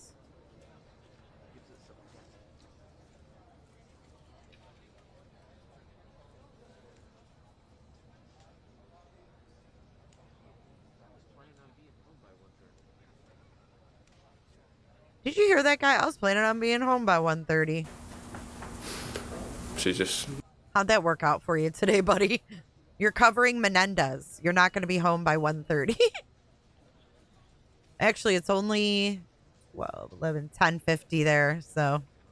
And she would say, time's up. And then she would check all the answers and see how many he got right. And they would just go back and forth like this. And what would happen if he got some wrong?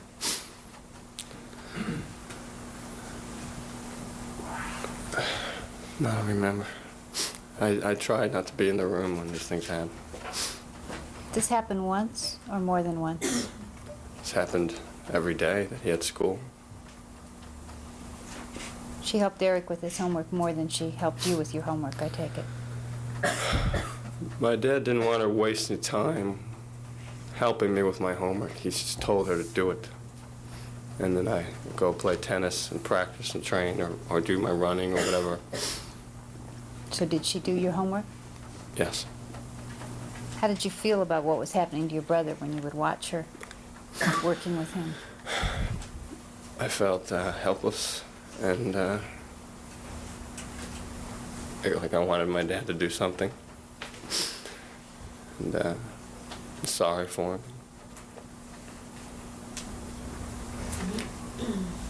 Did your mom seem strange to you? Overall, she was very strange. And were there times when she would engage in what looked like meaningless activity? Overall, there were times when she was, it seemed like she was just off in another world. She would not respond to you. She would just be like sprawled out on the floor, rearranging marbles, rubber bands, putting cards together, taking them out, making them into different stacks, and then put them all back in the drawer. There was a little drawer off the kitchen that she had all these things in. Sometimes she would be playing with dirt in the, it was like she was repotting the plants again and again, but she was just gone. She wasn't there. Was this in the Muncie house or the Pennington house? This happened throughout in Muncie. It got very, very bad in Pennington. There were a lot of other, it wasn't just that type of stage. It would be in different kinds also, but it would get worse. And then in Calabasas, it seemed to me to be even worse. And I wasn't there as much, and my brother was calling me, telling me what was going on. And then it seemed to be less open. And sort of, I don't know, I didn't see it as much. Let me go back to some of her earlier behavior. You referred to Calabasas, which is one of the later houses. You had a pet ferret. You had a series of them, is that correct? Yes. And would something happen with regard to hunting for the ferret? Looking for the ferret, my mom would just, the ferret ran loose in the house and had no cage. And my mom would just get these panic attacks that the ferret was missing. And then she'd just come into wherever you are and say, the ferret is missing, the ferret is missing. And she'd make you go outside and look all through the woods and the surrounding area and don't come back without the ferret. Including my dad, she would tell this to. And would your dad go look for the ferret? He would go look because she was serious. And sometimes I got woken up in the middle, after I was already asleep, and the lights would come on because the ferret was missing, and we would go out and look. And sometimes we would find him. And other times, most of the times, he was just in the house somewhere, and she'd find him inside the couch, like in the stuffing underneath or somewhere else. Would your mom? We would search for hours and all evening. Would your mom go with you on the searches? No, she would stay in the house in case the ferret showed up. Was she very attached to the ferret? I think she was very attached to the ferret. And did one of the ferrets die and have something unusual happen to it? Yes. What happened? The ferret died, and she had it stuffed. And then she had it stuffed on a little log and then put it on the TV set so that she could always see it.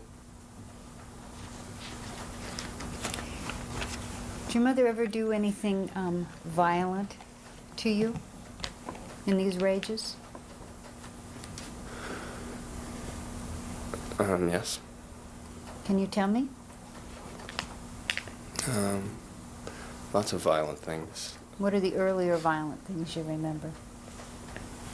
Do you remember any violent things from the Muncie house?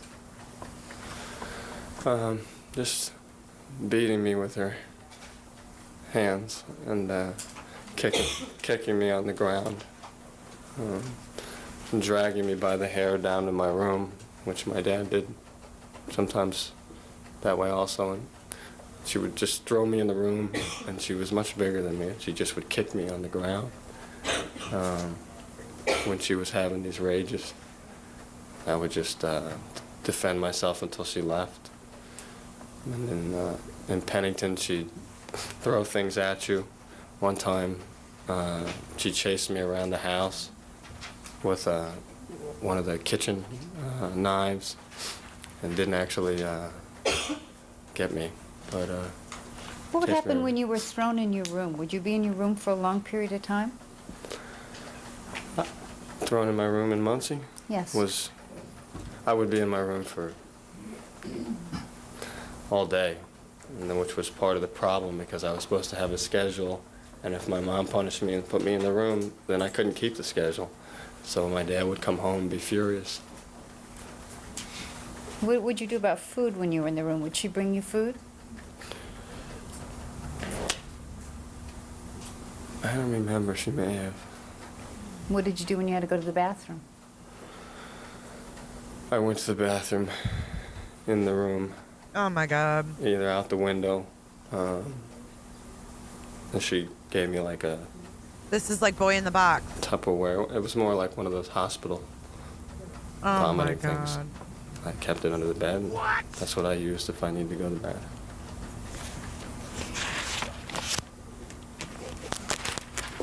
Was there an incident in which you had a rabbit that you brought home from school? Yes.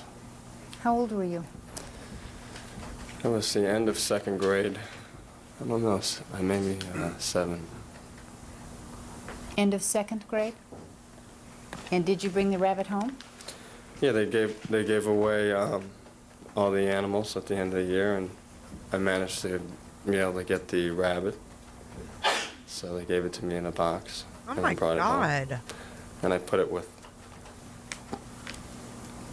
I tried to keep a lot of the animals I caught in the house for short periods of time, like I had a turtle and so on. And so I put the rabbit in the empty aquarium that didn't have anything in. And I showed it to my mom. What'd your mom say? She liked it. Did she subsequently tell you to get rid of the rabbit? Yes. And did you? Actually, it was my mom said that my dad wanted me to get rid of the rabbit. So were you supposed to find it a new home or something? Or just get rid of it? He didn't care. She just said, Dad just wants you to get rid of it, so give it away. Or I couldn't take it back because school was out, so just give it away or let it go. And did you do that? Did you give it away or let it go?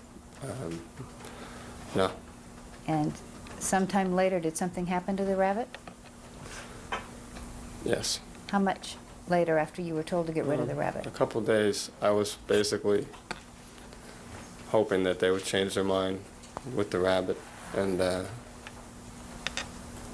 I noticed it was missing, and so I got very nervous, and I went to my mom and asked her where the rabbit is, and she said, well, you were supposed to get rid of it, so you have to talk to your dad.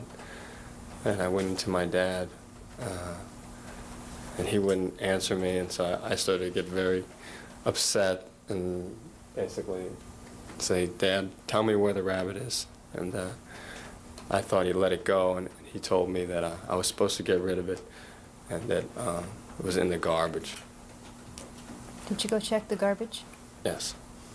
What did you find? He had beaten it to death, and it was just laying on top of the garbage, and there were flies. So I took it off, and we found one of the shoe boxes for it, and put it in the shoe box. And I got my brother, and we went out back to where we played with the Army men, and I brought all my stuffed animals with me, and we buried it. Was there a time where you upset your mother as she was preparing dinner and she cut herself? Yes. How old were you? 11. What happened after she cut herself? I was by the glass door, and I think I said her name, and she was doing something in the kitchen, and she cut her hand, and she ran over, and she pushed me against the glass, and she rubbed her hand in my face, and said, "See what you did to me." Did she get blood on you? Oh yeah, her hand was a mess, and my face was a mess, and I ate dinner that way. Why did you eat dinner that way? Why didn't you wash it off? I went to wash it off. She said, "No, just leave it. Just eat."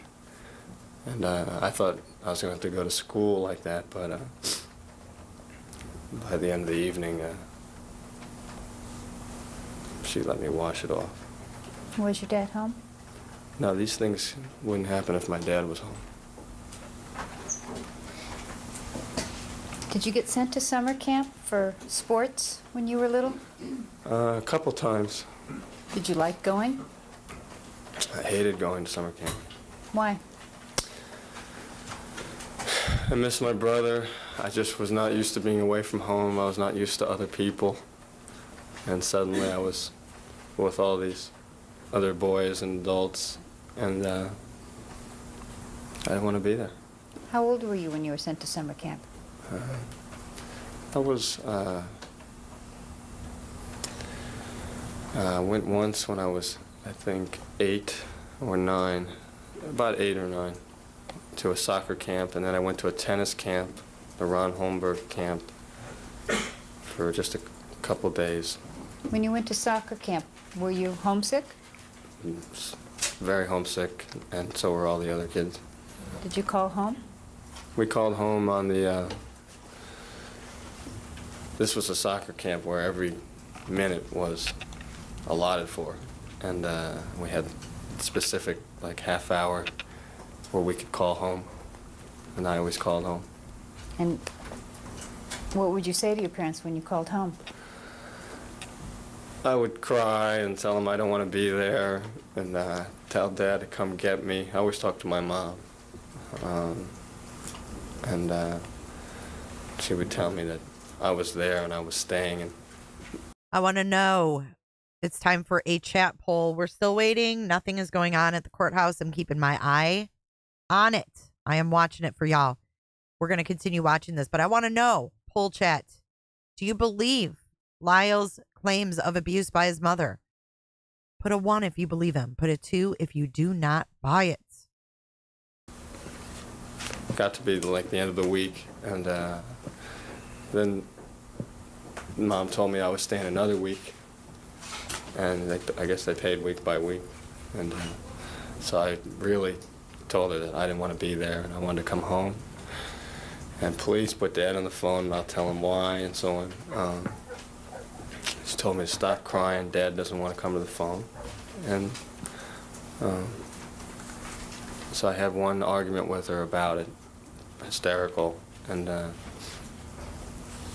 the next day I called. What happened? And did you call? Did you pay for the calls, or did you have to call collect?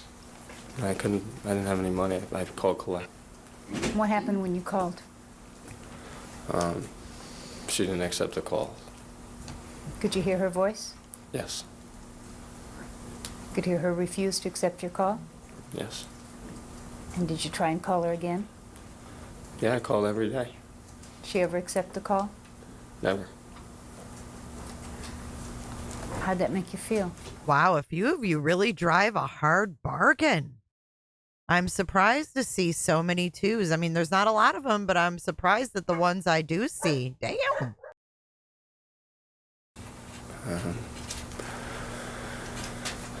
I was just I'm embarrassed, and I went every day, even though I knew that this was going to happen. And I just kind of hung by the phone like I was talking on the phone too. I wouldn't say anything. And all the other boys, because they would talk about if he had called home and things like, you know, they would just be saying that they talked to their dad or this was happening. I don't want to tell him that my mom didn't want to talk to me.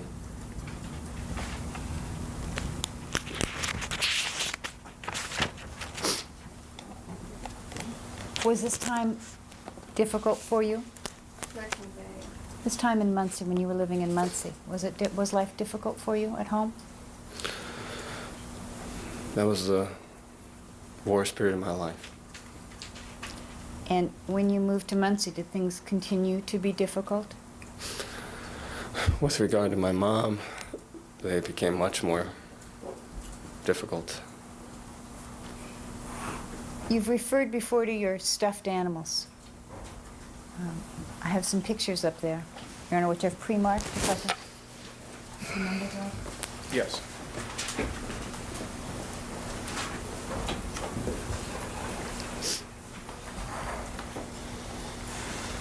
Number 237. You recognize that picture? Mm-hmm. Yes. And what is that? That's my brother and I on Easter with some more stuffed animals that I got.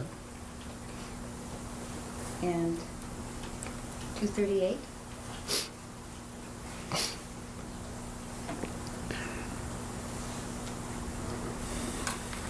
This is in Pennington, and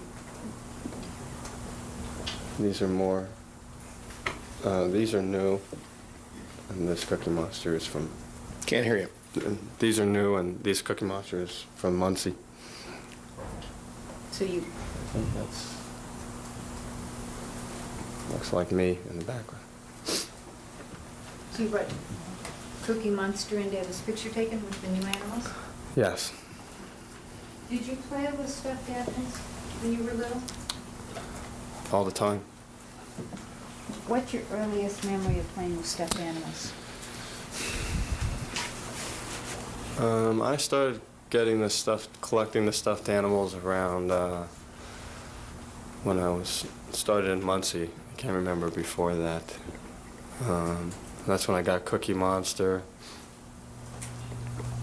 and I believe that's when I got the Sesame Street group. I'm not positive. I started amassing stuffed animals, and that's when I got Cookie Monster. And how long did you continue collecting the animals and playing with them?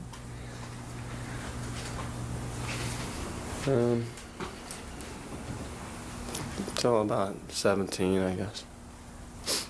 And would you just collect them and have them around your room, or would you actually play with them? Oh no, they all had personalities and names, and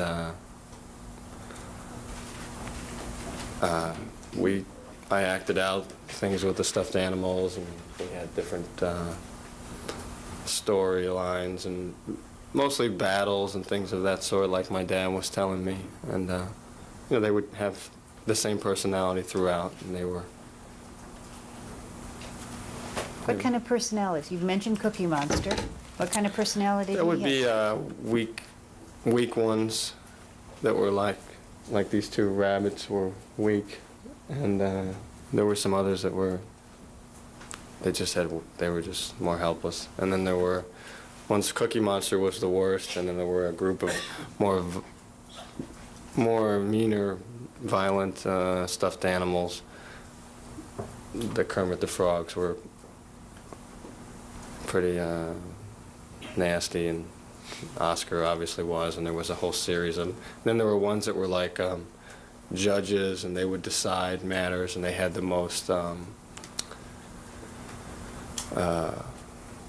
They were the fairest and the smartest, and they would be in a position to judge. And they would basically stay out of it until there was a big dispute. And if Cookie Monster was beating up one of the little stuffed animals, then they would step in, and there would be kind of like a little trial. And, and they slept with me on the bed. And it was a big deal. It was important. How much time would you say you spent playing with them? I spent hours. I spent any spare time I had, but I would stay up late after my parents put me to bed and play with them in the dark. I played with them. In months they had more free time than later, times when there was just nothing scheduled. And I think we need to revisit why we're here today. We're not here to debate whether resorting to murder is the issue. The issue here is, have they served enough time if they were tried for their crimes now and their defense was allowed? So the problem is, in the second trial where they were convicted, the defense of the abuse was not allowed. It was completely X'd out, and they were convicted. So based on that, and based on 2 new pieces of evidence that back up the abuse, they have now recommended, the DA, after 35 years, has recommended that they receive life with parole and resentence them. So they would get out on parole like every other inmate. They would just have served their sentence versus life without parole. So we don't even know if they're going to get resentenced because there's a new DA coming in on December 2nd. And he's not a fan of letting them out. So that's why we're waiting to see what happens at this hearing. This will project what's going to, be happening going forward. I had an hour and a half here or an hour there or half hour. So I would go play with them. Or if I was sent to my room and I had plenty of time, I would play. Now, were most of these animals nice animals, and was this imaginary playtime pleasant time, or what was it like? Objection, irrelevant. How much longer on this subject? Just a few more questions. All right, overall. It was very important, very special. And did the rest of your family members know how important the animals were to you? Yes. Overall. And would sometimes, when other family members were unhappy with you, would they take it out on the animals? Yes. Yes. And can you give me an example? I found the Cookie Monster. Well, my mother threw a tantrum and basically broke him because the eyes were attached and the one broke off in a tantrum in my room. And sometimes I would find some in the shower soaked, which is usually my dad, was my dad. And like the time my mother just threw them out the window when I met my bed. And there were a lot of instances where I was vulnerable there. And did one of the animals get destroyed by the dog? Yeah. He always looks so sad in these photos, too, of when he was little with that bowl cut. He's never smiling in the pictures I've seen. It's so sad. Fozzie Bear got destroyed. I found him all over the back of the house in the yard. Did you save any part of it? The hat. I have the hat still. And did you get thrown out of class one day because you brought your animals to class and you were raising the animal's hand rather than yours? Yes. How old were you? I was 10th grade, so 16. And you had a girlfriend named Stacy Feldman, is that correct? Yes. And Stacy was your girlfriend from about 15 to 18? Yes. The exhibit, which I marked as 239. We got subparts. Shaboogies. I marked the envelope as 239A. Uh-oh, we got a fangirl in the house. Look out.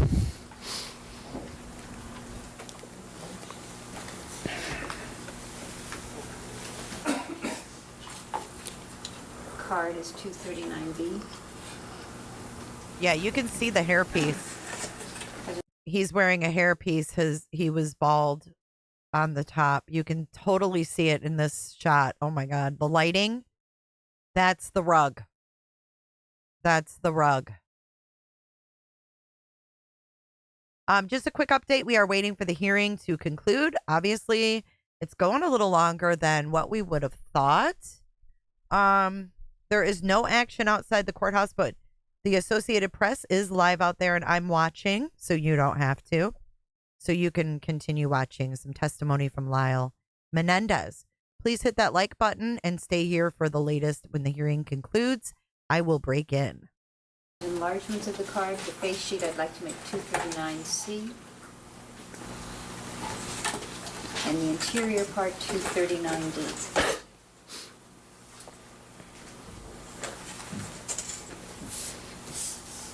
All right. I always You thought Lyle recognize was cuter. The envelope that was marked as 239A. Yes, Whose handwriting's on the envelope? that's mine. And what's the name? Stephanie. And is that Stacy? Yes. And if you would look at what we've marked as 239B, you recognize that? Yes. This was a card that went with some roses that I sent her. And what does the face sheet say? The top part of it. I love you. I will always love you, Lyle. And what's it say inside? It says, P.S. This gift is sent to you from Pookie, Webster, Cookie, Froggy 1 and 2, Theodore, Pinky, Dino, all the Teddies, Lammy, Medium and Little Cookie, Woodstock, Odie, Garfield, King Kong, Snoopy, all the little dogs, including Snoopy the Great Magician, Panda, Rabby, all the other rabbits, Zuki, the Man, Oscar, Old and New, Scooby-Doo, Bugs Bunny, Koala, Sammy the Snake, all the lambs, Paddington Bear, Pinata. Dude, he's naming all of his stuffed animals on a card to his girlfriend. See Michael Hall. See Michael Hall. Listen, this is not normal. This shows his emotional maturity at that time. No, this is when he bought roses for his girlfriend. This is high school. Or beyond high school. He was 21 when he did it, when he killed them. So he literally bought roses for his girlfriend and then named off all the stuffed animals. Philly Fanatic, Darth Vader, Robot, the other pinatas, both lions, Shogun Warrior, my fish, Indiana, which is the name of my turtle, Chipper, which was the ferret, Velvet, which was the dog, Eagle, and not to mention me. How old were you when you sent that card? 16 years old. 16. And the names that you've read off, are those primarily stuffed animals? Yeah, those are all, well, except for the last few, which are pets, stuffed animals. It's so you sad. Said that as far back as you can remember, your mom acted like she didn't love you. Is that correct? Yes. And did you want her to love you? Yes, very much. And did you try to do things to please her? I tried to be. I tried to do some things to please her, but mostly that meant just staying quiet and just doing what your dad says and hope she's in a good mood. Did she show you any affection? No, Did she act like she approved of you? she didn't. Would she sometimes show you pictures of herself when she was younger? Yes. Three exhibits that are marked as 240, 241, and 242. Showing you what we've marked as 240. Remember her showing you that picture? Yes. And what's it appear to be? A bathing suit photo in her house. And 241? Yes. And what does that appear to be?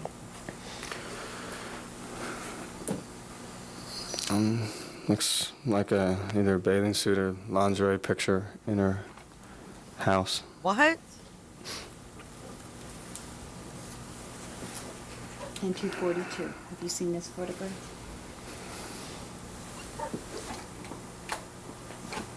Yes. And what is that? This is her Miss Oak Lawn.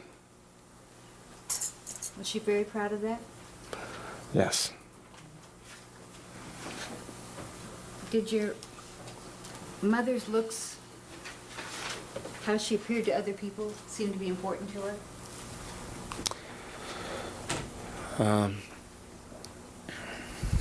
She didn't take very good care of herself,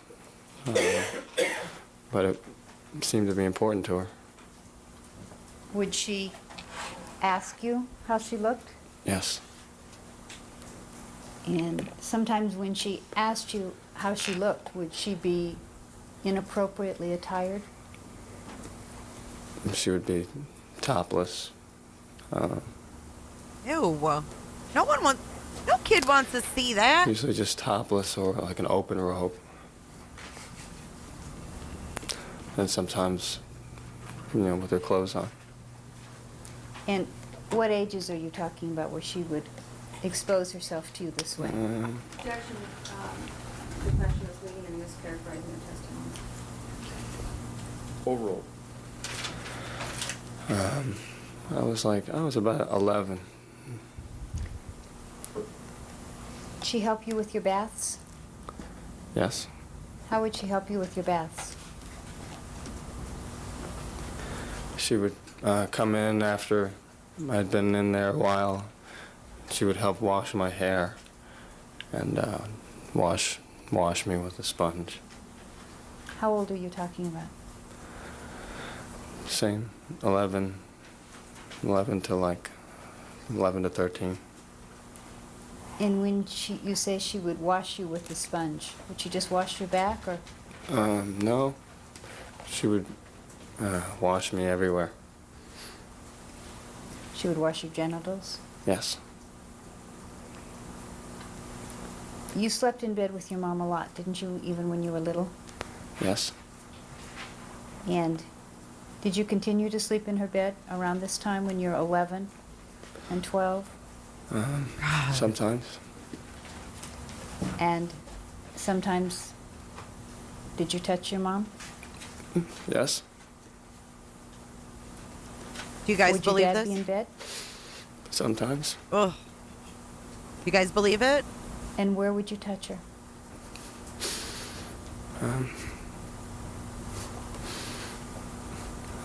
Everywhere. Did she touch your back? She kissed me, but she didn't touch me. And how long did these things go on for? Until I was 13, a little bit farther than that. And when this was going on with your mom, was she nicer to you than she used to be? No. She was worse.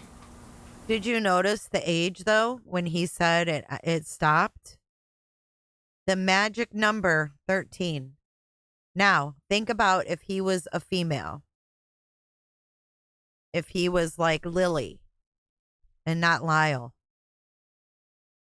It sounds just like Madeline Soto sleeping in bed with Jen and Stefan. Imagine him being a female, because it shouldn't matter. It shouldn't matter the sex. Right, puberty, yep.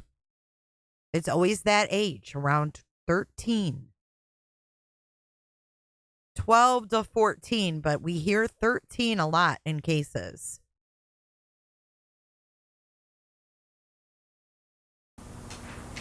And did it stop at some point? It stopped a few months after I was 13. Who stopped Wow. I did. How did she react to that? She was furious and Wow. yeah, she couldn't be too much worse, but she harassed me, and we just sort of had arguments about and problems about that for a long time, a couple of years. Was your Really for my whole life, because it came out in other ways too. Your relationship with your mother was never good before that, is that correct? No. Was it worse after that? Oh yeah, she was just, she was pretty much zeroed in on me after that. Very, I don't know, she felt rejected. I don't know what she felt exactly, but it was a constant. You know what's messed up is that he even had to contemplate why his mother was upset. Like, what part of this fucked upness made her upset? Attacking. Were Just you basically. angry? Were you angry with her also?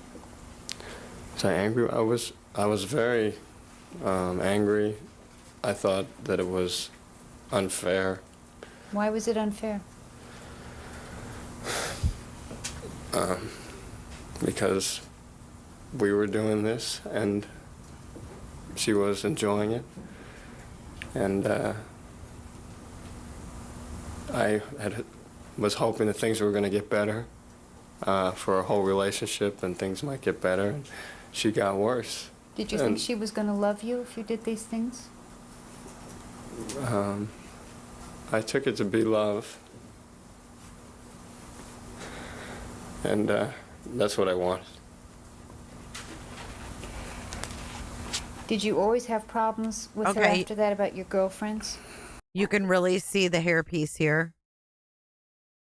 See how his hairline is coming through right there, like above his temple. You can really see. It's heartbreaking. I'm sorry for anybody who's gone through anything even remotely similar to having parents like this, because my parents were God's gift to earth, and I mean that. This is horrific. I always had problems with her, with my girlfriends, yes. She didn't like his girlfriends. Oh, one of his girlfriends actually testified to how horrific Kitty treated her. I think it was over Thanksgiving. And after all of this stopped with your mother, did she show you specifically that she was unhappy that it had stopped, or she was angry about it? She harassed me. What do you mean she harassed you? She just kept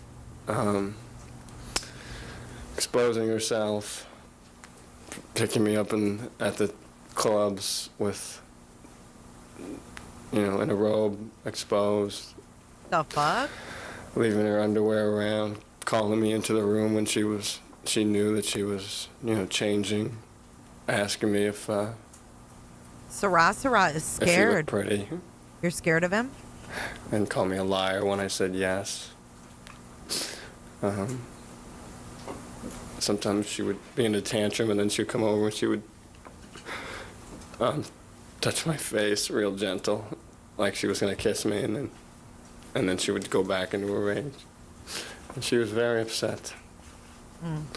And I think this type of shit, man, I can't even imagine. Yeah, I don't like the look in his eyes either. People change after they murder. We see it all the time. I'm chilled right now. People's eyes change after they kill. I mean, no matter what the reason is, we've seen their eyes just get dark. Sarah says, I'm scared of him. But to hear like how unstable the household was, how they didn't know what to expect, that's hard for an adult to live with. It really fucks up a kid. Still no action at the courthouse. We are keeping a close eye on it. I think maybe Diane being in the house later upset her more. Diane was the cousin we watched a little bit ago in the interview. That was the cousin Diane. Did she ask you questions about your girlfriends? Did she seem to want to know a lot of personal details about your relationships with your girlfriends? Well, yes. No, she didn't want to know personal details, but she didn't want anybody from a broken home. And it was just a suspicion. Everybody was a gold digger. Everybody was having affairs or a bimbo. Nobody was. She didn't really say what she wanted for me. My dad had an idea of what he wanted. She was just. I only had a couple girlfriends and 2 girlfriends that I had relationships with, but both of them well, 3 because of Christy, so 3. And she was, very.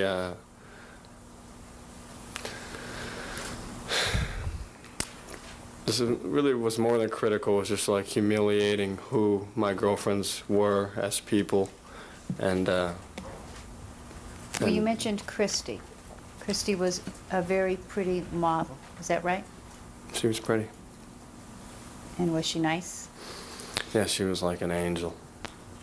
And did your mom like her? My mom just despised her. And did your mom call her names? Sustain. This is 1989, the spring. Is that a question?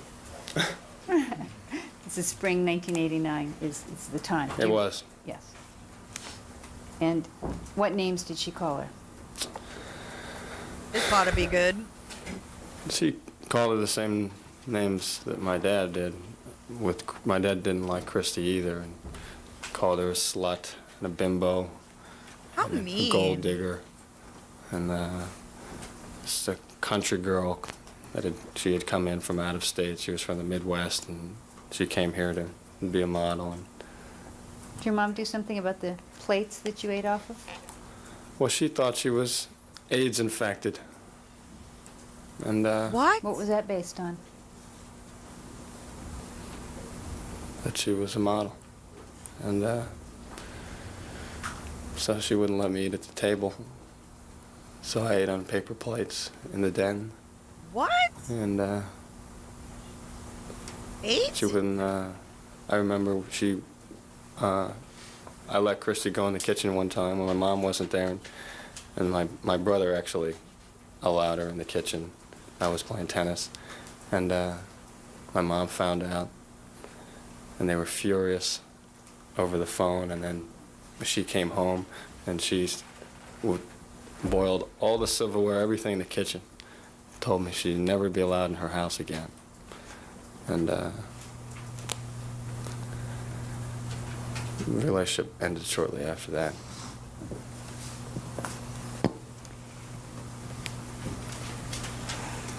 Was it important in your family to be fearless and strong and not show pain?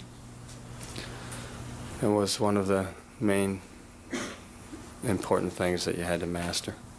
And would your father sometimes demonstrate his ability to withstand pain, or have exercises in which you would test your ability to withstand pain? Yes. And when did these things happen? They happened starting in Muncie when I was 6, and Hold on. in Muncie. I gotta read this. Thank you, Green Eyes Sparkle, for your super chat. Thank you. That's so generous of you. This is Lyle. This is Erik right here that they're showing. But I just went on Facebook and I typed in Menendez brothers. And it says, watch live. This is Fox News. Menendez brothers could speak publicly for the first time in 28 years. What? Fox News an hour ago. Menendez brothers will speak publicly for the first time in 28 years. Is this clickbait? That is Fox News.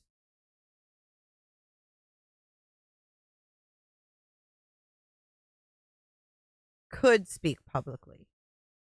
To speak publicly. I don't know. Yes, that's what it says.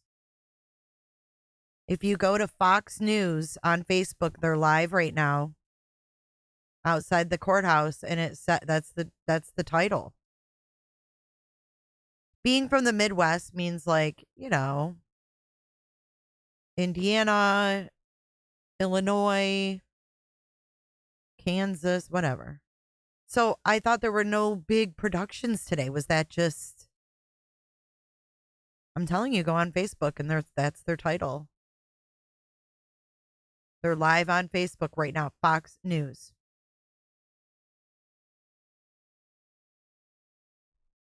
I'm just wondering if they know something we don't.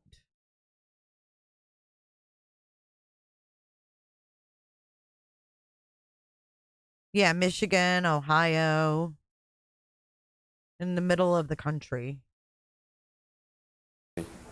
Although they say speak, could speak publicly, but it's not public in court. There's nothing public in that court.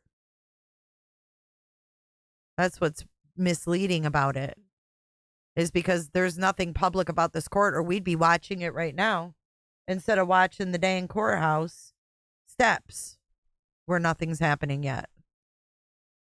we did have a number of particular incidents in Pennington here and there, but it was like a constant thing in Muncie. How would he do this? He would, on himself, he would... First on himself. He would just show that he could withstand pain. He would allow you to pinch him as hard as you could until you basically made big welts on him. He would never change his facial expression. He would use needles and put them through the calluses on his hands, and they would come through and there would be just a slight blood. He wouldn't flinch. He would hold his hands over candles and longer than I could, and he wouldn't say anything. And this was just for fun. And would he do things like that to you? I did the same thing as he did, and tried to... Wait, Gypsy said Lyle asked the judge if they could live stream, just waiting to see what the judge says. So they haven't even started this yet? Gypsy? Do them for as long and so on. And I did the needles all the time, and the candles. And also, a way he had a pressure point way behind your ear. You would hold both, and he would put more pressure until you had to. You would try as long as you can before you reached up and had to grab his hands. Had all kinds of little ways you could just enhance your...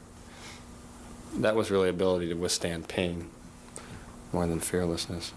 Why was it important to be able to withstand pain?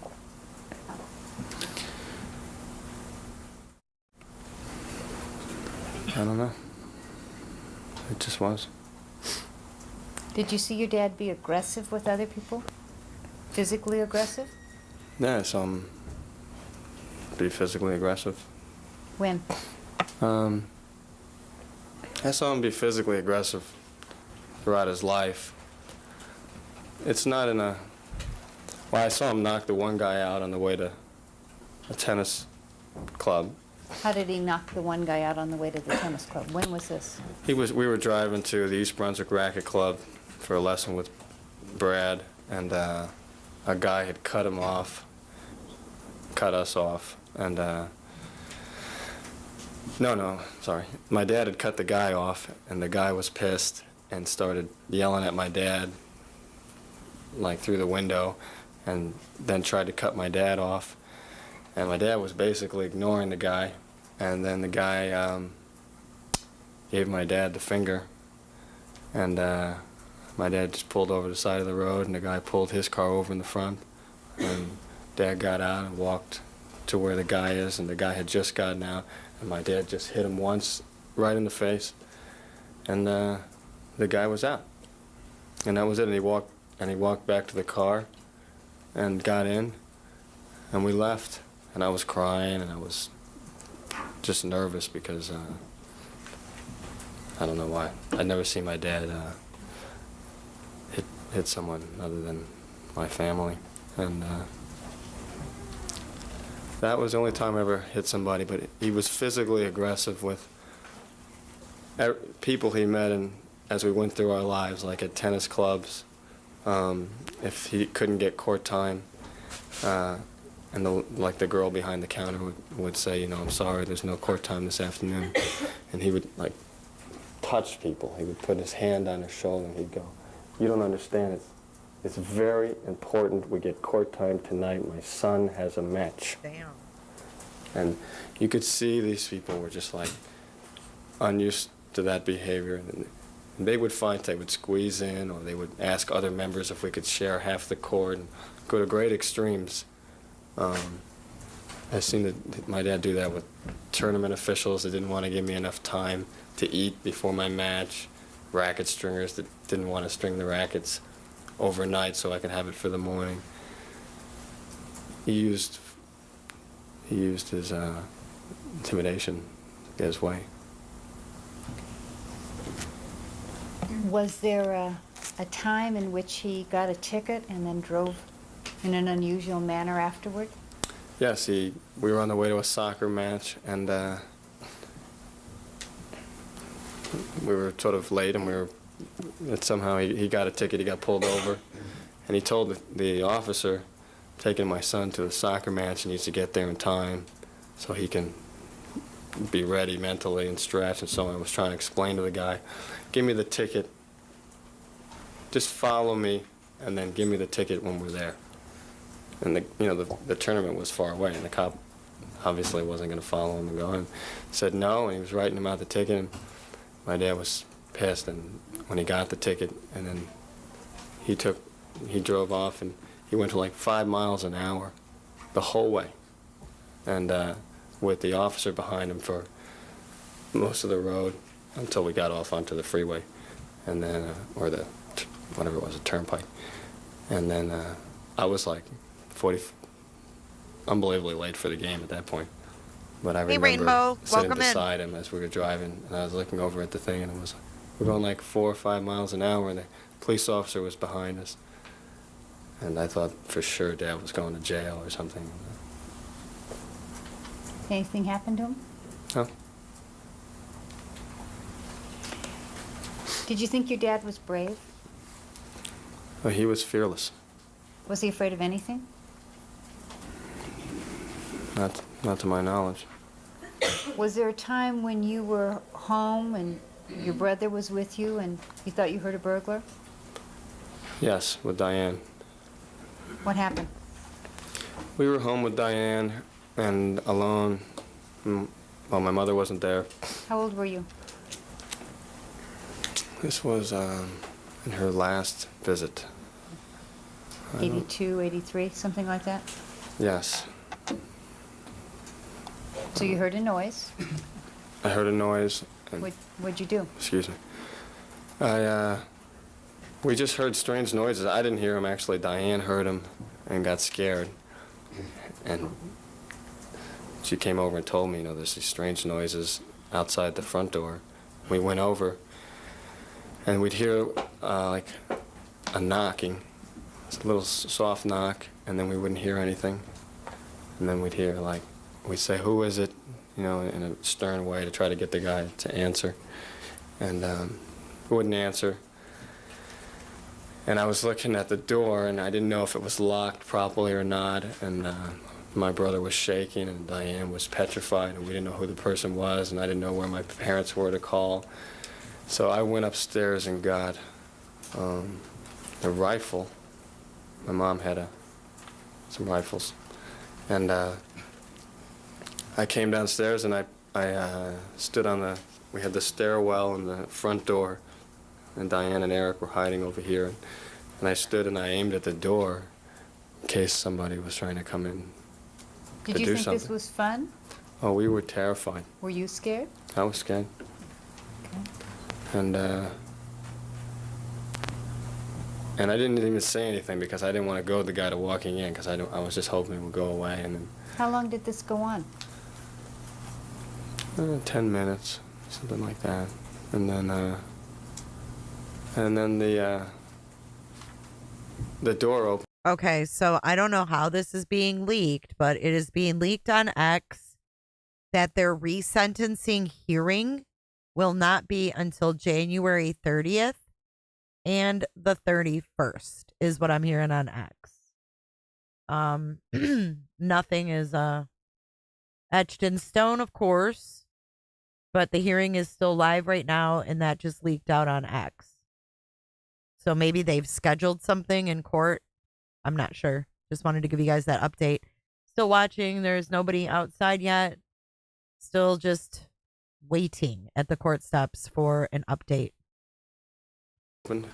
And my dad was laughing hysterically, and he walked in. And he saw me there with the rifle, and I didn't shoot him. And he just laughed. And Diane was talking about it on and off for the rest of her visit. Did you think that showed he was really brave? Judgment calls for speculation and Overall, I saw my dad as just completely oblivious to fear. I mean, he believed in reincarnation. I don't think he cared about. I mean, I don't. He may have cared about. He wanted to be alive, but I mean, I don't think he was frightened by anything that I saw in his life. And his son standing there with a gun was just. I don't think he was concerned. You said he believed in reincarnation. Did he talk to you about that? Yes. Were your parents religious? No. You went to church at Easter. I think your Aunt Terry testified. Yeah, I was raised, we were sort of following the Catholic religion, and at some point I became more religious than the group, and this became a source of conflict because my dad didn't like that. It was kind of out of the norm for anyone to be praying too much and wanting to say prayers at a table and things like that. But they weren't religious. But we did go to the church on major holidays. But my dad would skip out before the Mass, and we'd have breakfast at the Pancake House instead of going to the service. And then we'd come back real quick when the family was there. We'd always get there so late that the family would be in the pews, everybody would be standing in the back. And so my dad would just say, oh, we were standing in the back. And that's how he treated services. When you were young, did you play with your dad at all? You talked about the tennis and stuff like that. Did you play like with your soldiers or your animals, or play cards with him, or? Yeah, we played with the soldiers. We didn't play with the animals or the cards, and he thought the animals were for. These people that play with animals grow up to be faggots. That's what my dad said. So I stopped playing with the animals at some age. But he didn't want to interfere because I was so attached to the animals, and he just kind of let it go a little. What an awful, awful man. I want to show you guys Tammy Menendez arriving. This is Erik's wife and stepdaughter. Let's see, pop culture. I want to show you them arriving.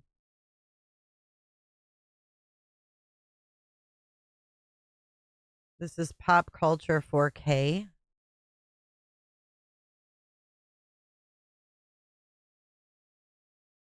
How is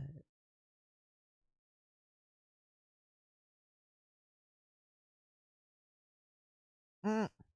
I'm horrible at finding things on X. I'm sorry. I have it on my laptop.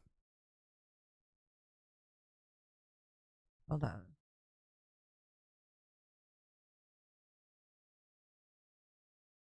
Here it is.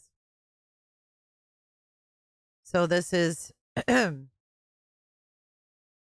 This is Erik's wife that he's been married to, like, I don't know how many years, a long time.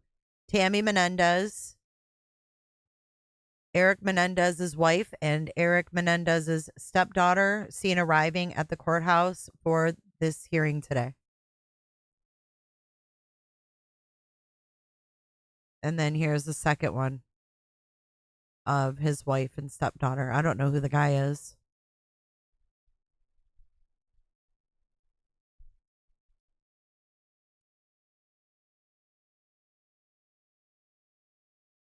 Okay, so NBC News said the hearing started 20 minutes ago.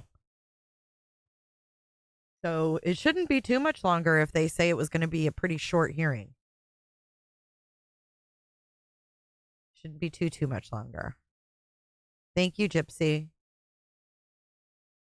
But boy, she's looking older, huh? Tammy. She has like stood by his side hardcore too. Well, so has Rebecca Sneed. I mean, let's face it. Rebecca's like, oh, it's all good. I'm still supporting him. Yeah, he loves his coffee. Crazy. That's his stepdaughter. I wonder what life has been like with Erik as your stepfather.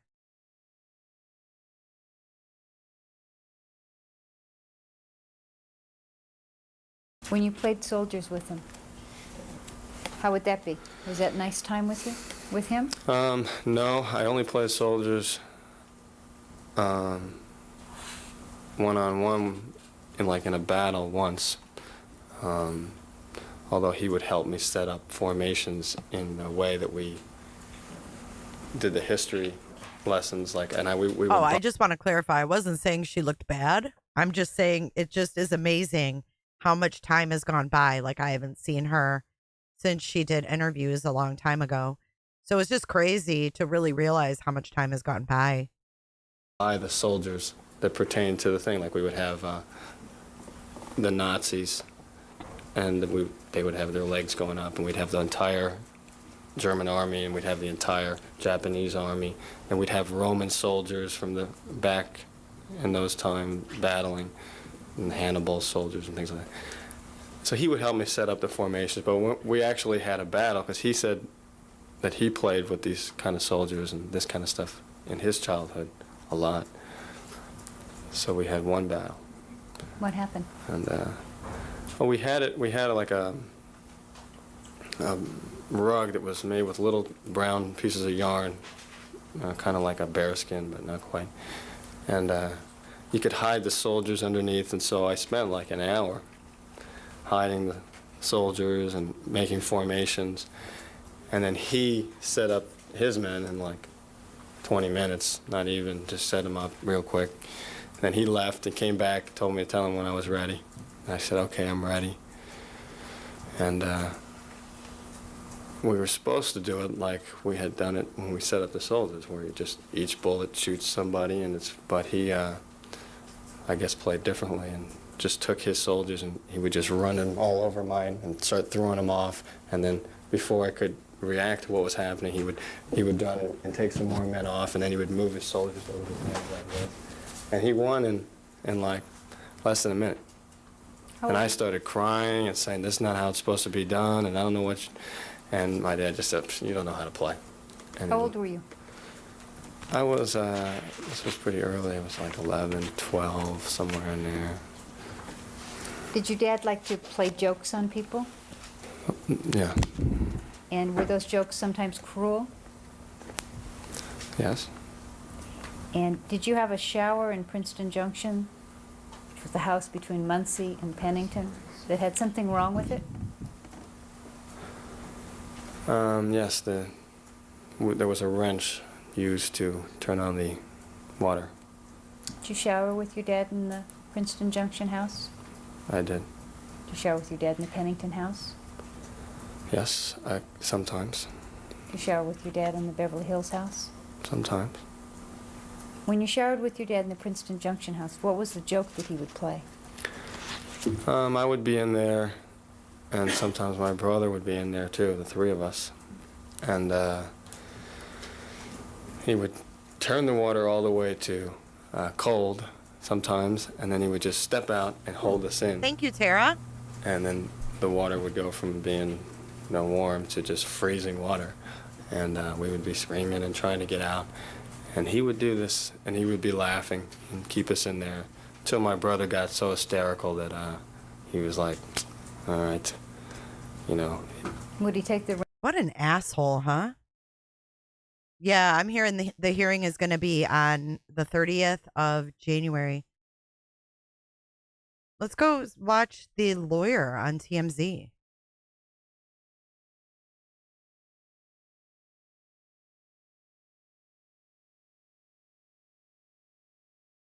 Feeling good ahead of hearing. Developments are coming. Thank you, Tara. Let's watch this update. Get a great deal. Still nothing outside the courthouse. There's some people coming out, but I don't know if it's for Menendez. We'll see in a second. Oh, there's people coming out with badges. Yes. Okay, hold up. We'll watch this after. We've got to refresh this. Now's what we've been waiting for. Here we go. Why are they so far away? If you guys can find a better stream, let me know.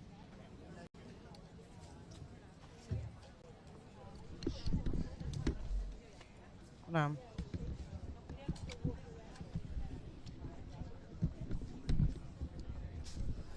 Take a deep breath. All right, I'm going to check for a better stream.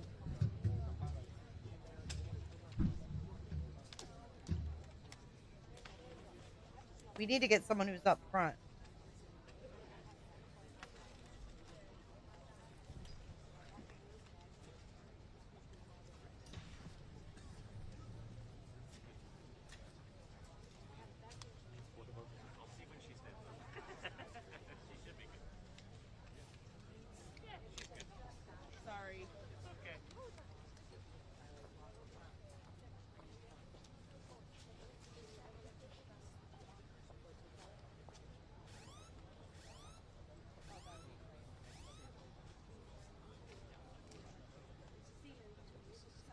NBC LA is still showing clips of trial. Hey, Amy, welcome in.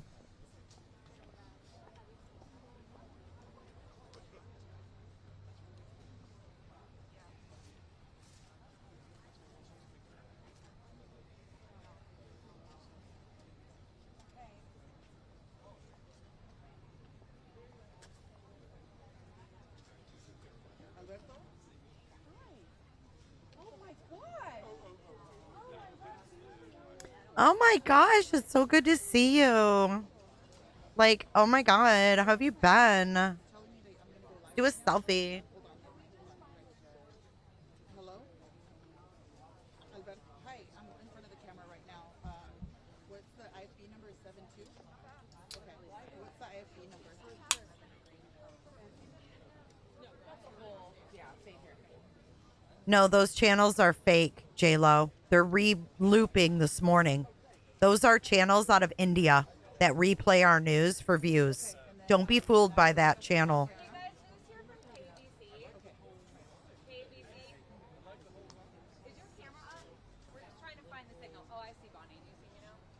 Okay, I think we're all going to get the same view. They have a pool camera, it sounds like.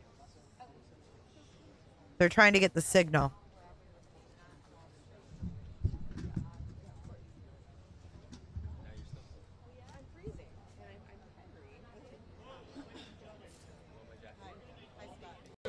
Ah, what a gentleman. They're moving. They're moving, y'all. We got hot mics and everything. Welcome in to Jay is for Justice. The best Menendez coverage on the tubes.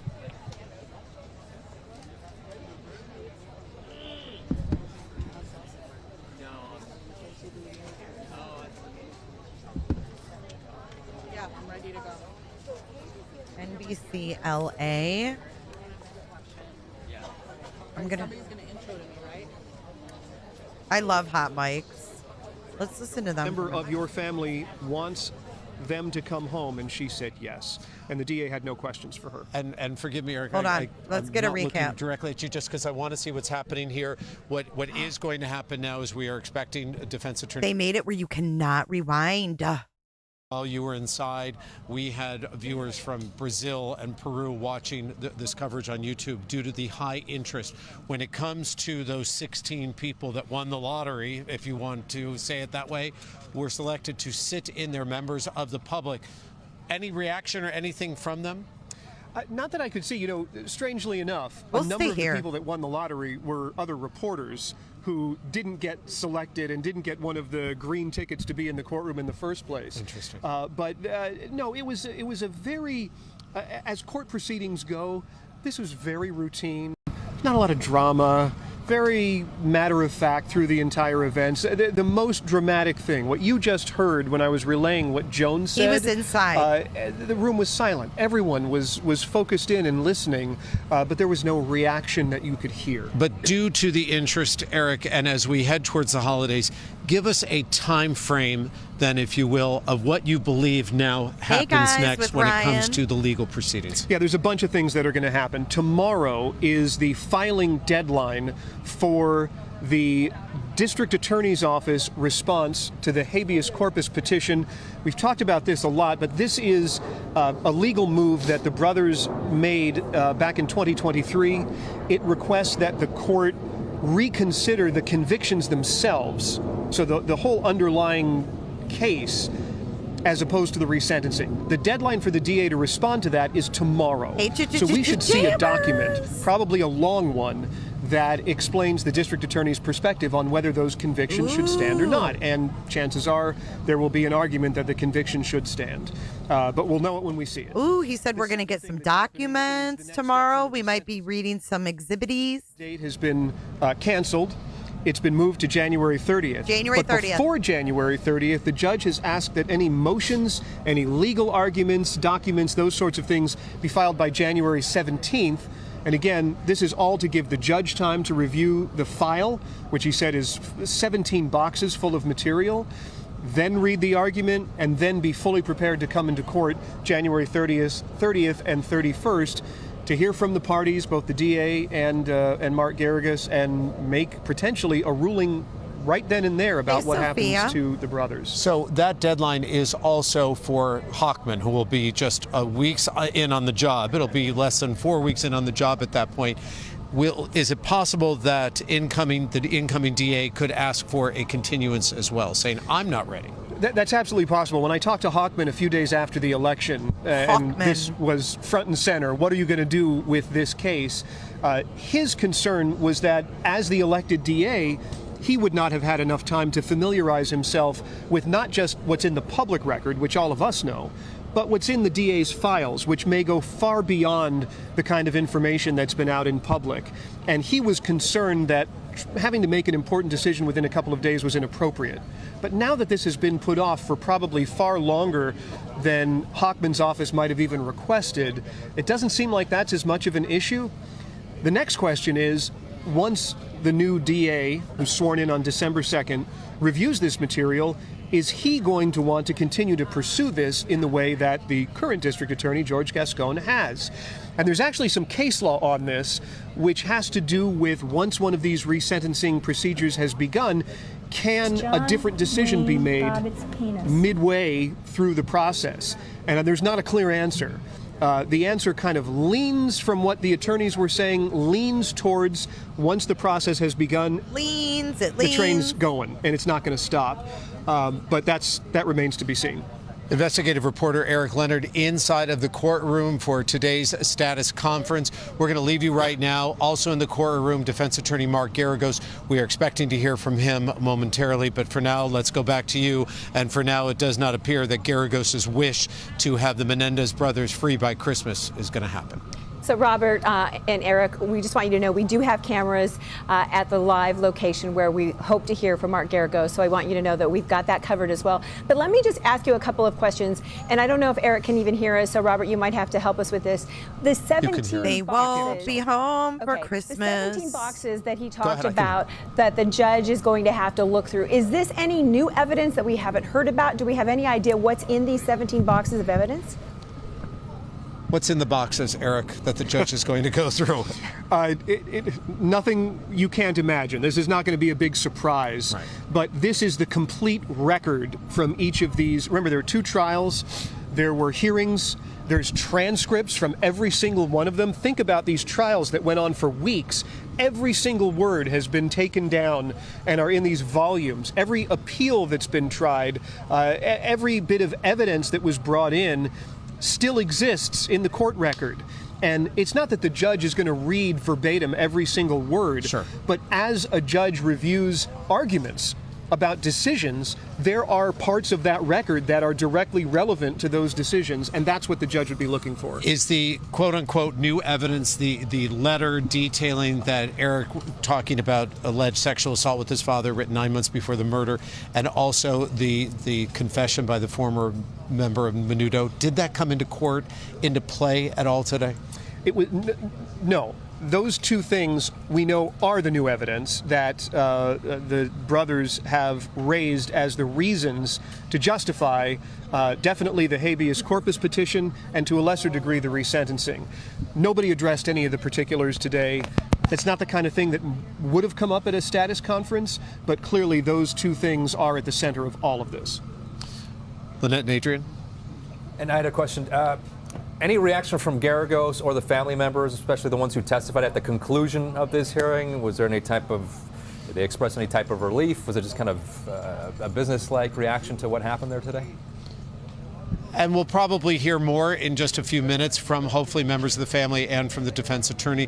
But we're wondering what was sort of the feeling among the family members and among the defense attorney throughout the proceedings and then when it concluded. Hope, Geragos told us he's cautiously optimistic, and so are the brothers. What's the feeling leaving the court? It was definitely a light atmosphere, which is unusual when you're in court and the thing that's in question is a double murder.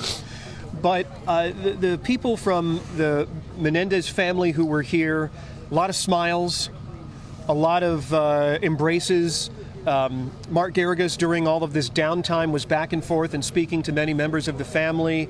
They were smiling. It did not feel like it had a heavy atmosphere like so many other court proceedings. My guess, though, Erik, and I think it's important to note here, is that the Beverly Hills police detective who was in charge of this case told us before he passed away that it was the most horrific crime scene he had ever witnessed, what took place on Elm Drive in Beverly Hills, when the person from the district attorney's office, right, Deputy DA, said that to the relative. You understand what happened here? How did that land in court? That must have been a heavy moment, I would imagine. It was the only confrontational moment of the morning. Remember, the DA's office is supposed to represent the interests of the people, not the family. And so the reason for asking what was, I hate to call it a cross-examination, but Sure. it's something like a cross-examination to challenge what it is that this person has said.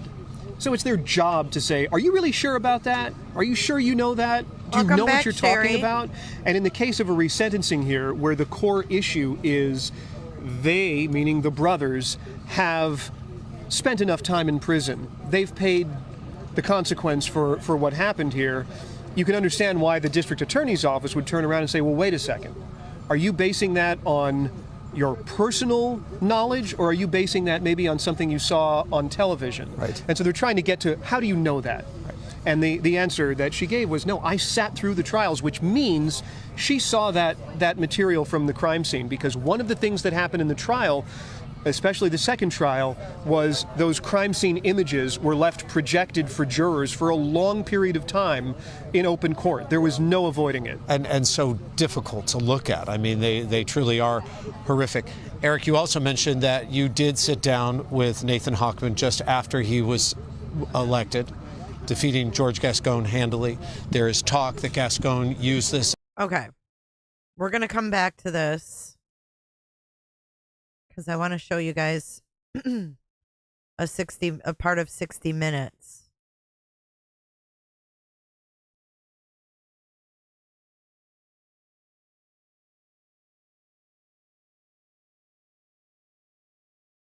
Hold on.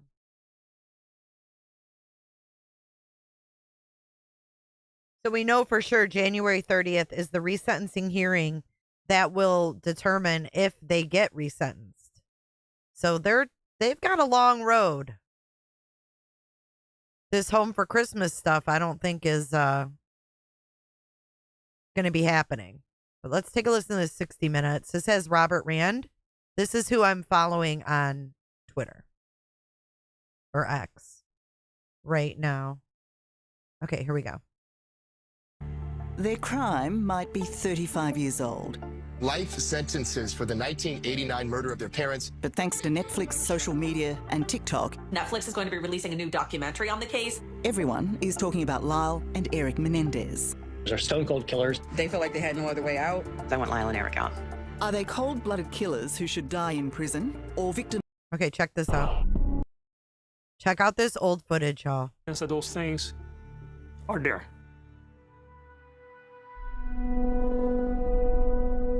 God, I hate when I get Pardon me? live conferences on now. Oh, shit. Thank you. And like I said, very moving. Terry testified under oath that she was very close to Jose and practically grew up with him. And Joan as well talked about Kitty and all of the the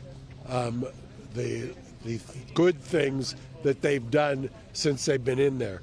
The judge has now set January 30th and 31st as the days for a plenary or fulsome hearing on the resentencing. He has also invoked what's called AB 600, so he has jurisdiction under that section as well, which is California law. He's going to and has heard and will ask for further briefing, and by January 30th or 31st, we're hoping that by the end of that or sometime sooner that we will in fact get the brothers released. The family is all here, and including Joan, who's here, who everybody can wish happy birthday to tomorrow. Aw, happy birthday, Joan. And Terry, who is here. Yes, where's Terry? Where's Terry? Terry's in the back. Terry made the trip. Bring Terry up here. Bring Terry up as well. I will tell you that I did not program either one of them, and I don't think either one of them knew they were going to speak, but they spoke, and we did that so they could speak from the heart.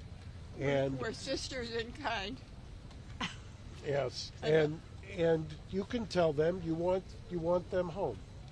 I do want them home. They should never have been in such situations as presented themselves. What can a kid do when his father's... Oh, I can't stand it. 35 years is a long time, I think. It's time, yeah. Okay, thank you. Thank you. I'm going to let the family go. I'll answer some questions as long as people don't assault the family on the way out of here, okay? Is that a deal, by the way? Yes? Okay, so let the family move. Don't assault the family. Nice wording there, Mark. Let them create a walkway, please. You're not family, you need to move back, please. They ain't playing. Wop, wop, wop, wop. Ganja, you're my brother from another mother. Yeah, no deal. No deal. Then I guess no questions if they're going to run after. Oh, wow. Always got to ruin it for everybody else, right? Yeah, no questions. Look at The whole herd went. Unless you stop that, then we're not doing it. They're rogue media, Mark. All right, so we are watching a live news conference happen right now with Mark Geragos, the attorney for Oh, don't Lyle go and away. Erik Menendez. No. We also I heard want to from see the shit. Lady? Mother.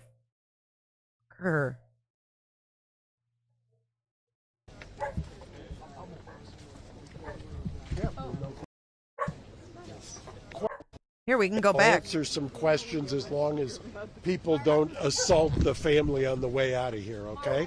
Is that a deal, by the way? Yes? Okay, so let the family move out and have... give them, Media, please move back. yeah, please move back. Let them create a walkway, please. You're not family, you need to move back, please.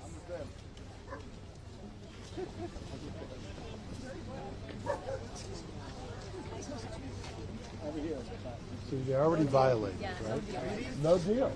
Then I guess no questions if they're going to run after. Why are they doing this?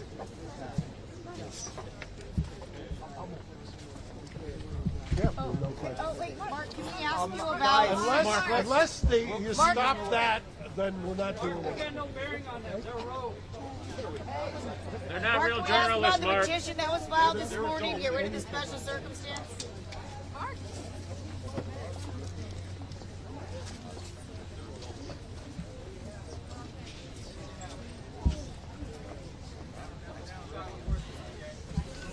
Sorry.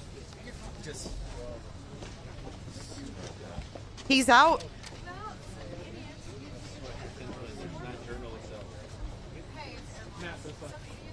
Yeah. Some idiot stormed the family.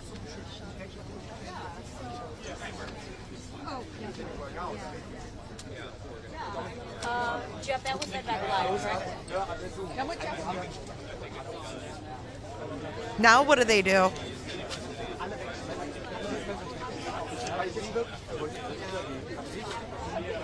Now they're all like, hey, let's go chase them down anyway. Shit.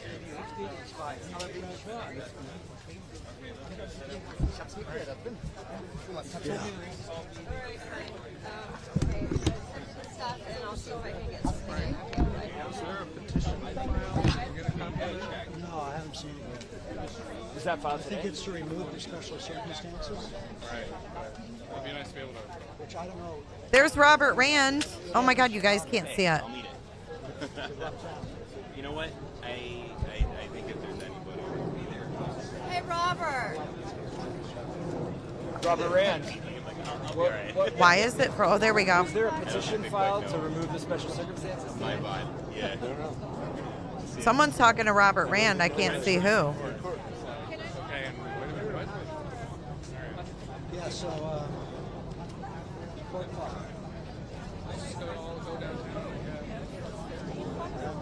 That's right, you don't have a court card. What a shit show. I don't know what courthouse you filed it. Try it here. That's probably Okay, I don't know. If you ask them for a copy, they'll be like, well, we'd have to go get it over. All right, anyway, let's just show them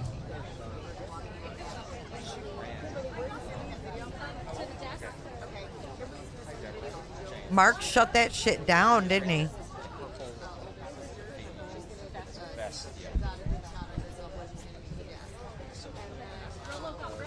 What?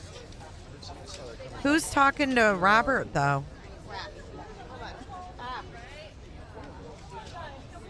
Hey, Brian, can you do it at the mic? What a shit show. Ah!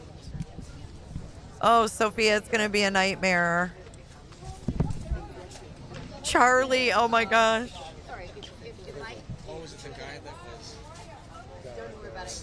Here's the thing. I just have like about 30 seconds of The Android left. and then for sound. I don't know what's going on.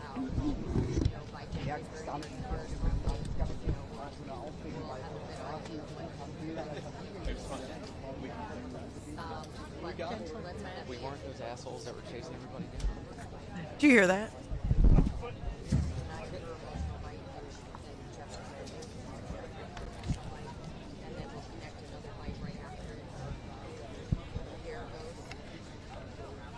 Geragos said, fuck all y'all.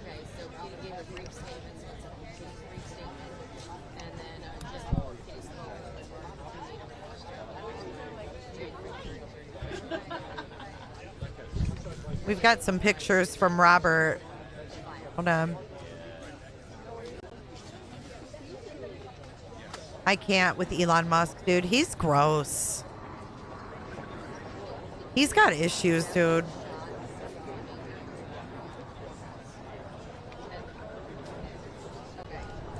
Elon, you are one perverted, sick motherfucker. You guys see that? I don't like that. Okay, so we're...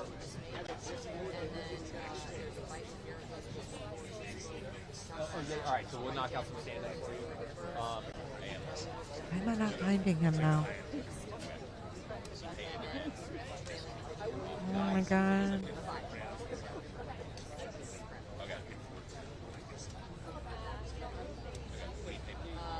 There should only be 2 elements technically. So VO should be tape number 1. Tape number 2 should be 2 sides together and the trailing tape. I like it all. Here's a few photos. I will, Paul. Thank you for being here, Paul. Hit that like button.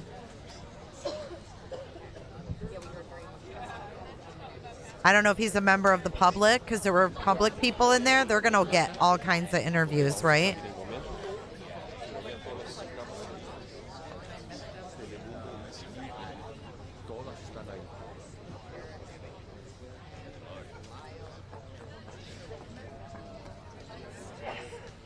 Oh, here we go. Let's go to... We're going to mute this, because we may or may not come back to that. Sophia, thank you for gifting a membership.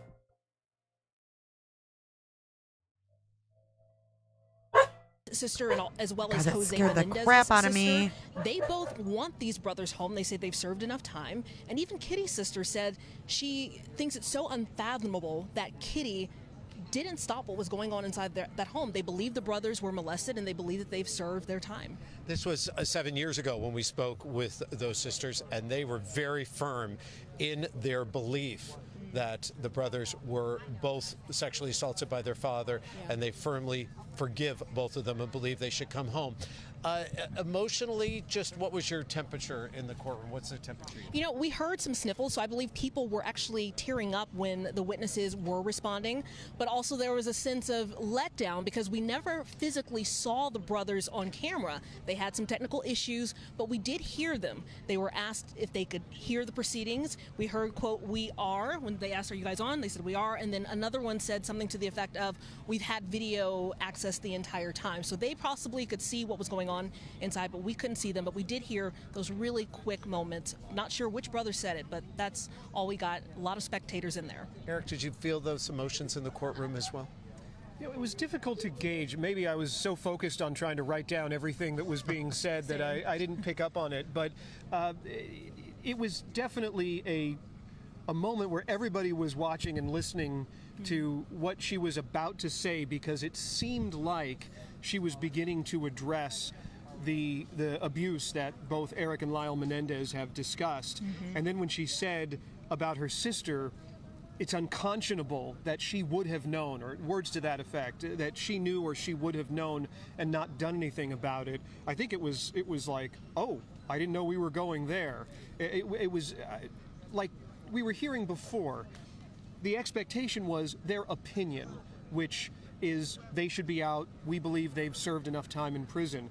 But it was that next step about the sister that I thought was really striking, and I think that's maybe what drew the most reaction. And Dana, I believe it was you that actually spoke to the attorney of Milton Anderson. Now, Milton Anderson is Kitty's brother, who says that he does not believe the boys were sexually assaulted, that they shot their parents multiple times for their father's in the inheritance that they would receive and for their fathers. No, I didn't get to speak to the attorney, but another bombshell in the courtroom, Kitty's sister says that, I believe it was Kitty's sister, she said Milton, or is that Menendez's? I believe it was. It's Milton Anderson, it's Kitty's brother. Okay, so thank you for clarifying. She just said his first name, Milton. She says he's the only one that doesn't agree that they should get out, and she says that's because he was molested as a child, and she went on to say that my father was not a great father. So that was kind of a, oh, wow. Wow. Inside the courtroom. Yeah, that was one of the biggest, like, wow. Did she say that? She wanted to address it, and that's what she went with. So maybe it is? We don't know. Carried down from Dana Kitty's Griffin, NBC dad. News correspondent, for joining us. We'll see you tonight on Nightly News, I am sure. Erik Leonard, our investigative reporter, both of these outstanding journalists in the courtroom today, and you are going to be hearing from both of them. Just keep watching NBC4. Okay, so that is it. And outside the courtroom, this is what it looks like now. Let's listen to the hot mic. This is the fun part.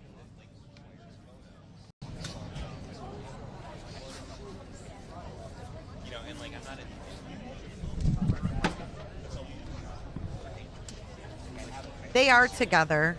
They're together. They've been together since, I think, 2018. Something like that.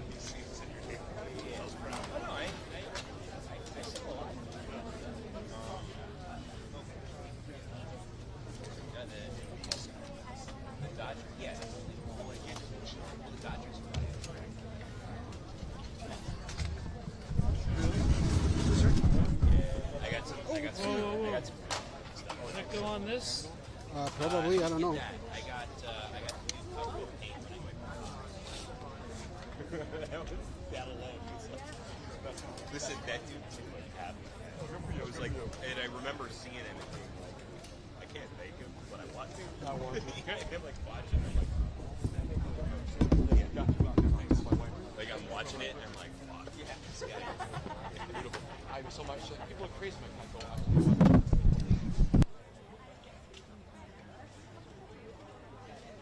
Oh, they just shut off one of the hot mics.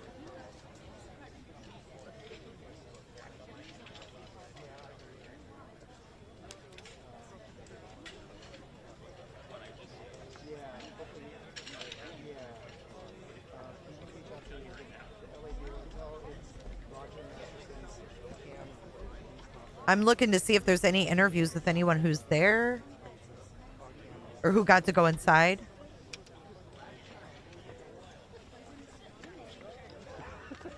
I hope you're not live.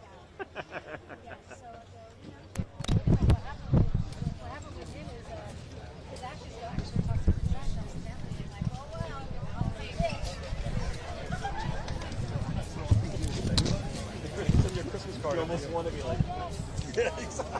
All right, brother. I'm out of here. I gotta file tonight. Okay.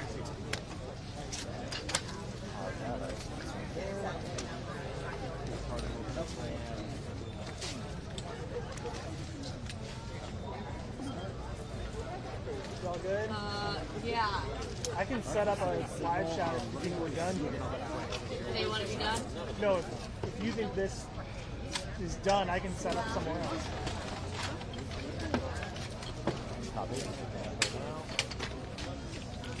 Yeah, but for the one, maybe I just go live with him because he's all set up for that. That's fine. And then for the rest of the day, I'll go live with you. Okay. Yeah, I think we're done. I think Geragos got pissed. Yeah. Geragos got pissed. He sure did. If you guys are just joining and you missed this, we didn't find out anything because Geragos got pissed. He did not want Miss June, I think that's her name, abused by the media, and they chased her down anyways. Let's do a replay of what we missed. The sheriff murder arraignment was earlier. It was very fast. We had a different live stream for that.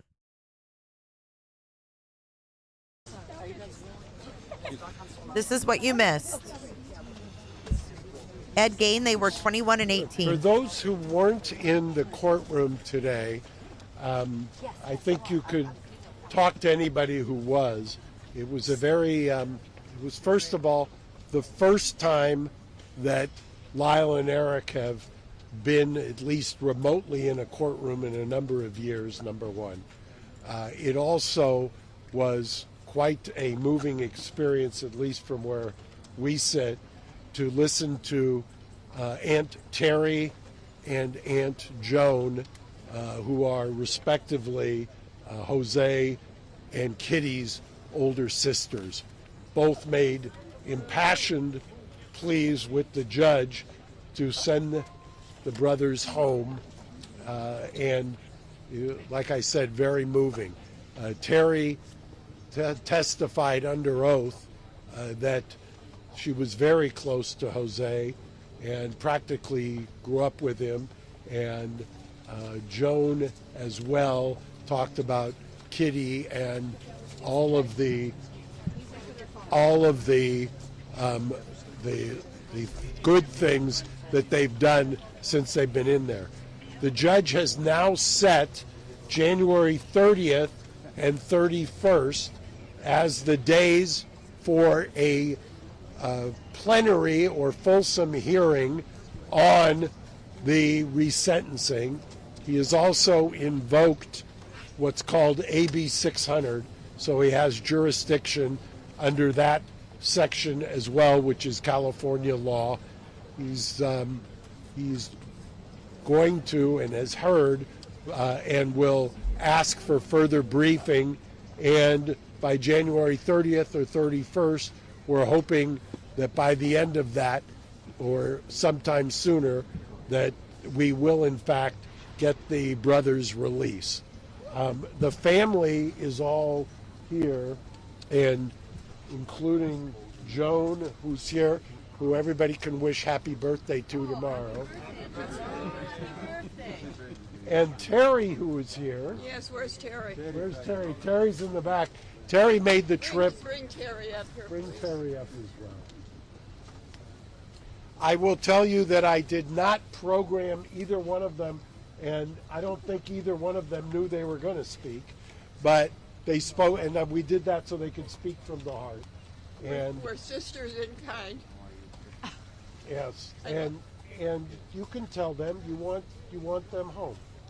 I do want them home. They should never have been in such situations as presented themselves. What can a kid do when his father's... Oh, I can't stand it. 35 years is a long time. I think. It's time, yeah. Okay, thank you. Thank you. I'm going to let the family go. I'll answer some questions as long as people don't assault the family on the way out of here, okay? Is that a deal, by the way? Yes? Okay, so let the family move out and have...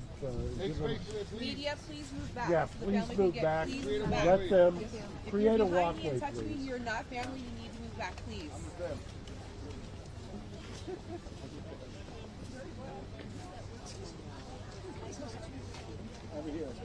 See, they already violated, right? No deal. Then I guess no questions if they're going to run after. Why are they doing this?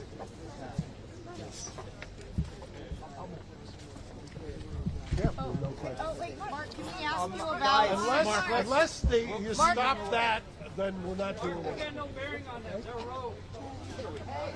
They're not real journalists, Mark. The petition that was filed this morning, get rid of the special circumstance. He said nope. He's very protective of Joan. Sorry.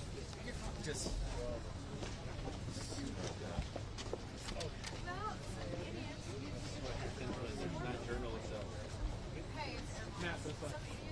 Yeah. Some idiots swarm the family.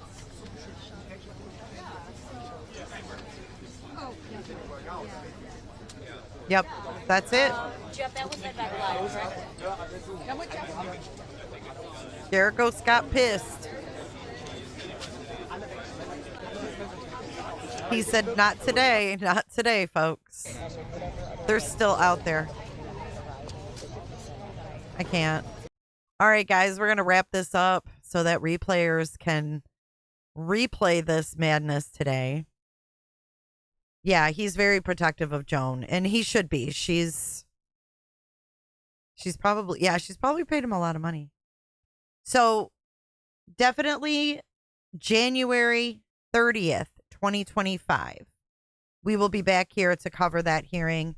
If there's anything before that, they said we're going to be getting some documents from the DA.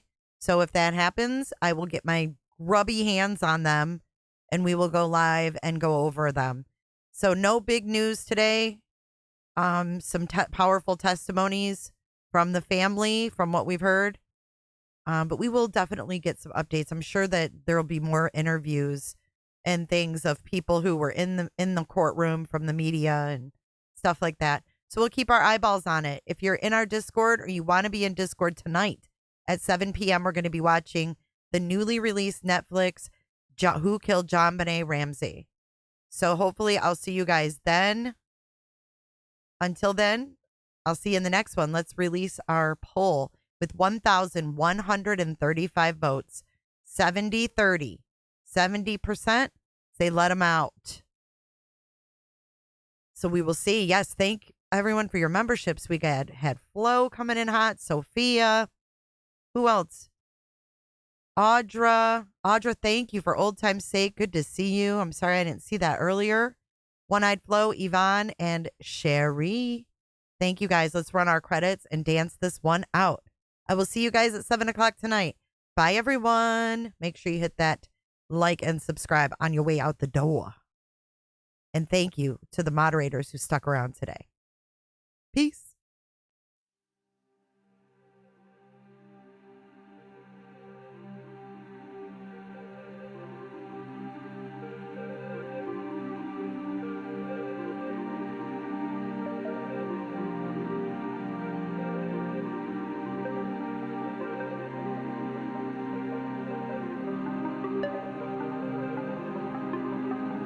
So much for watching. If you enjoyed this live stream or video, make sure to give it a thumbs up and hit that subscribe button so you don't miss out on my latest content.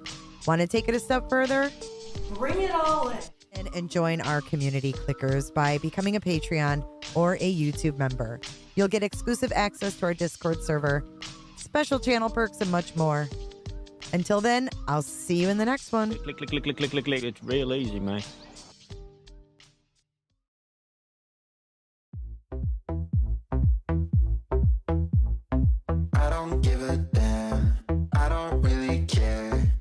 You and your problems, I don't give a damn.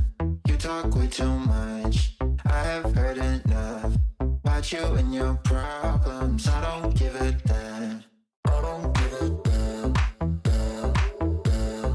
I don't give a damn, damn, damn. I don't give a damn, damn, damn. I don't give a damn, damn, damn. You wanna be with me. You wanna feel something real, but I'm feeling differently. You're making plans to get to friends, but don't wanna face the fact that I ain't got time for that. Staying up late, sleeping all day, dreaming about Cadillacs. Buying new shoes, hanging by the pool, sipping on Coke and Jack. Calling my phone when you feel alone, but I'll never call you back. 'Cause I ain't got time for that. I don't give a damn, I don't really care about you and your problems. I don't give a damn. You talk way too much, I have heard enough about you and your problems. I don't give a damn. I don't give a damn, damn, damn. I don't give a damn, damn, damn. I don't give a damn, damn, damn. I don't give a damn, damn, damn. You're mad at me for not giving you comfort. You say that I'm away so much and now you don't feel the way you felt when we were younger. But that's okay for me, 'cause I don't give a damn. I don't really care about you and your problems. I don't give a damn. You talk way too much, I have heard enough about you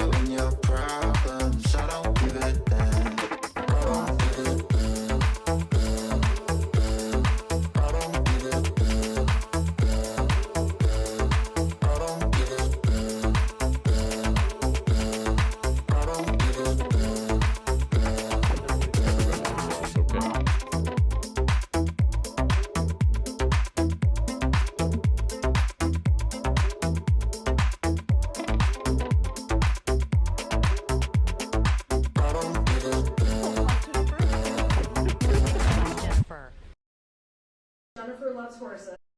Bye, Jennifer.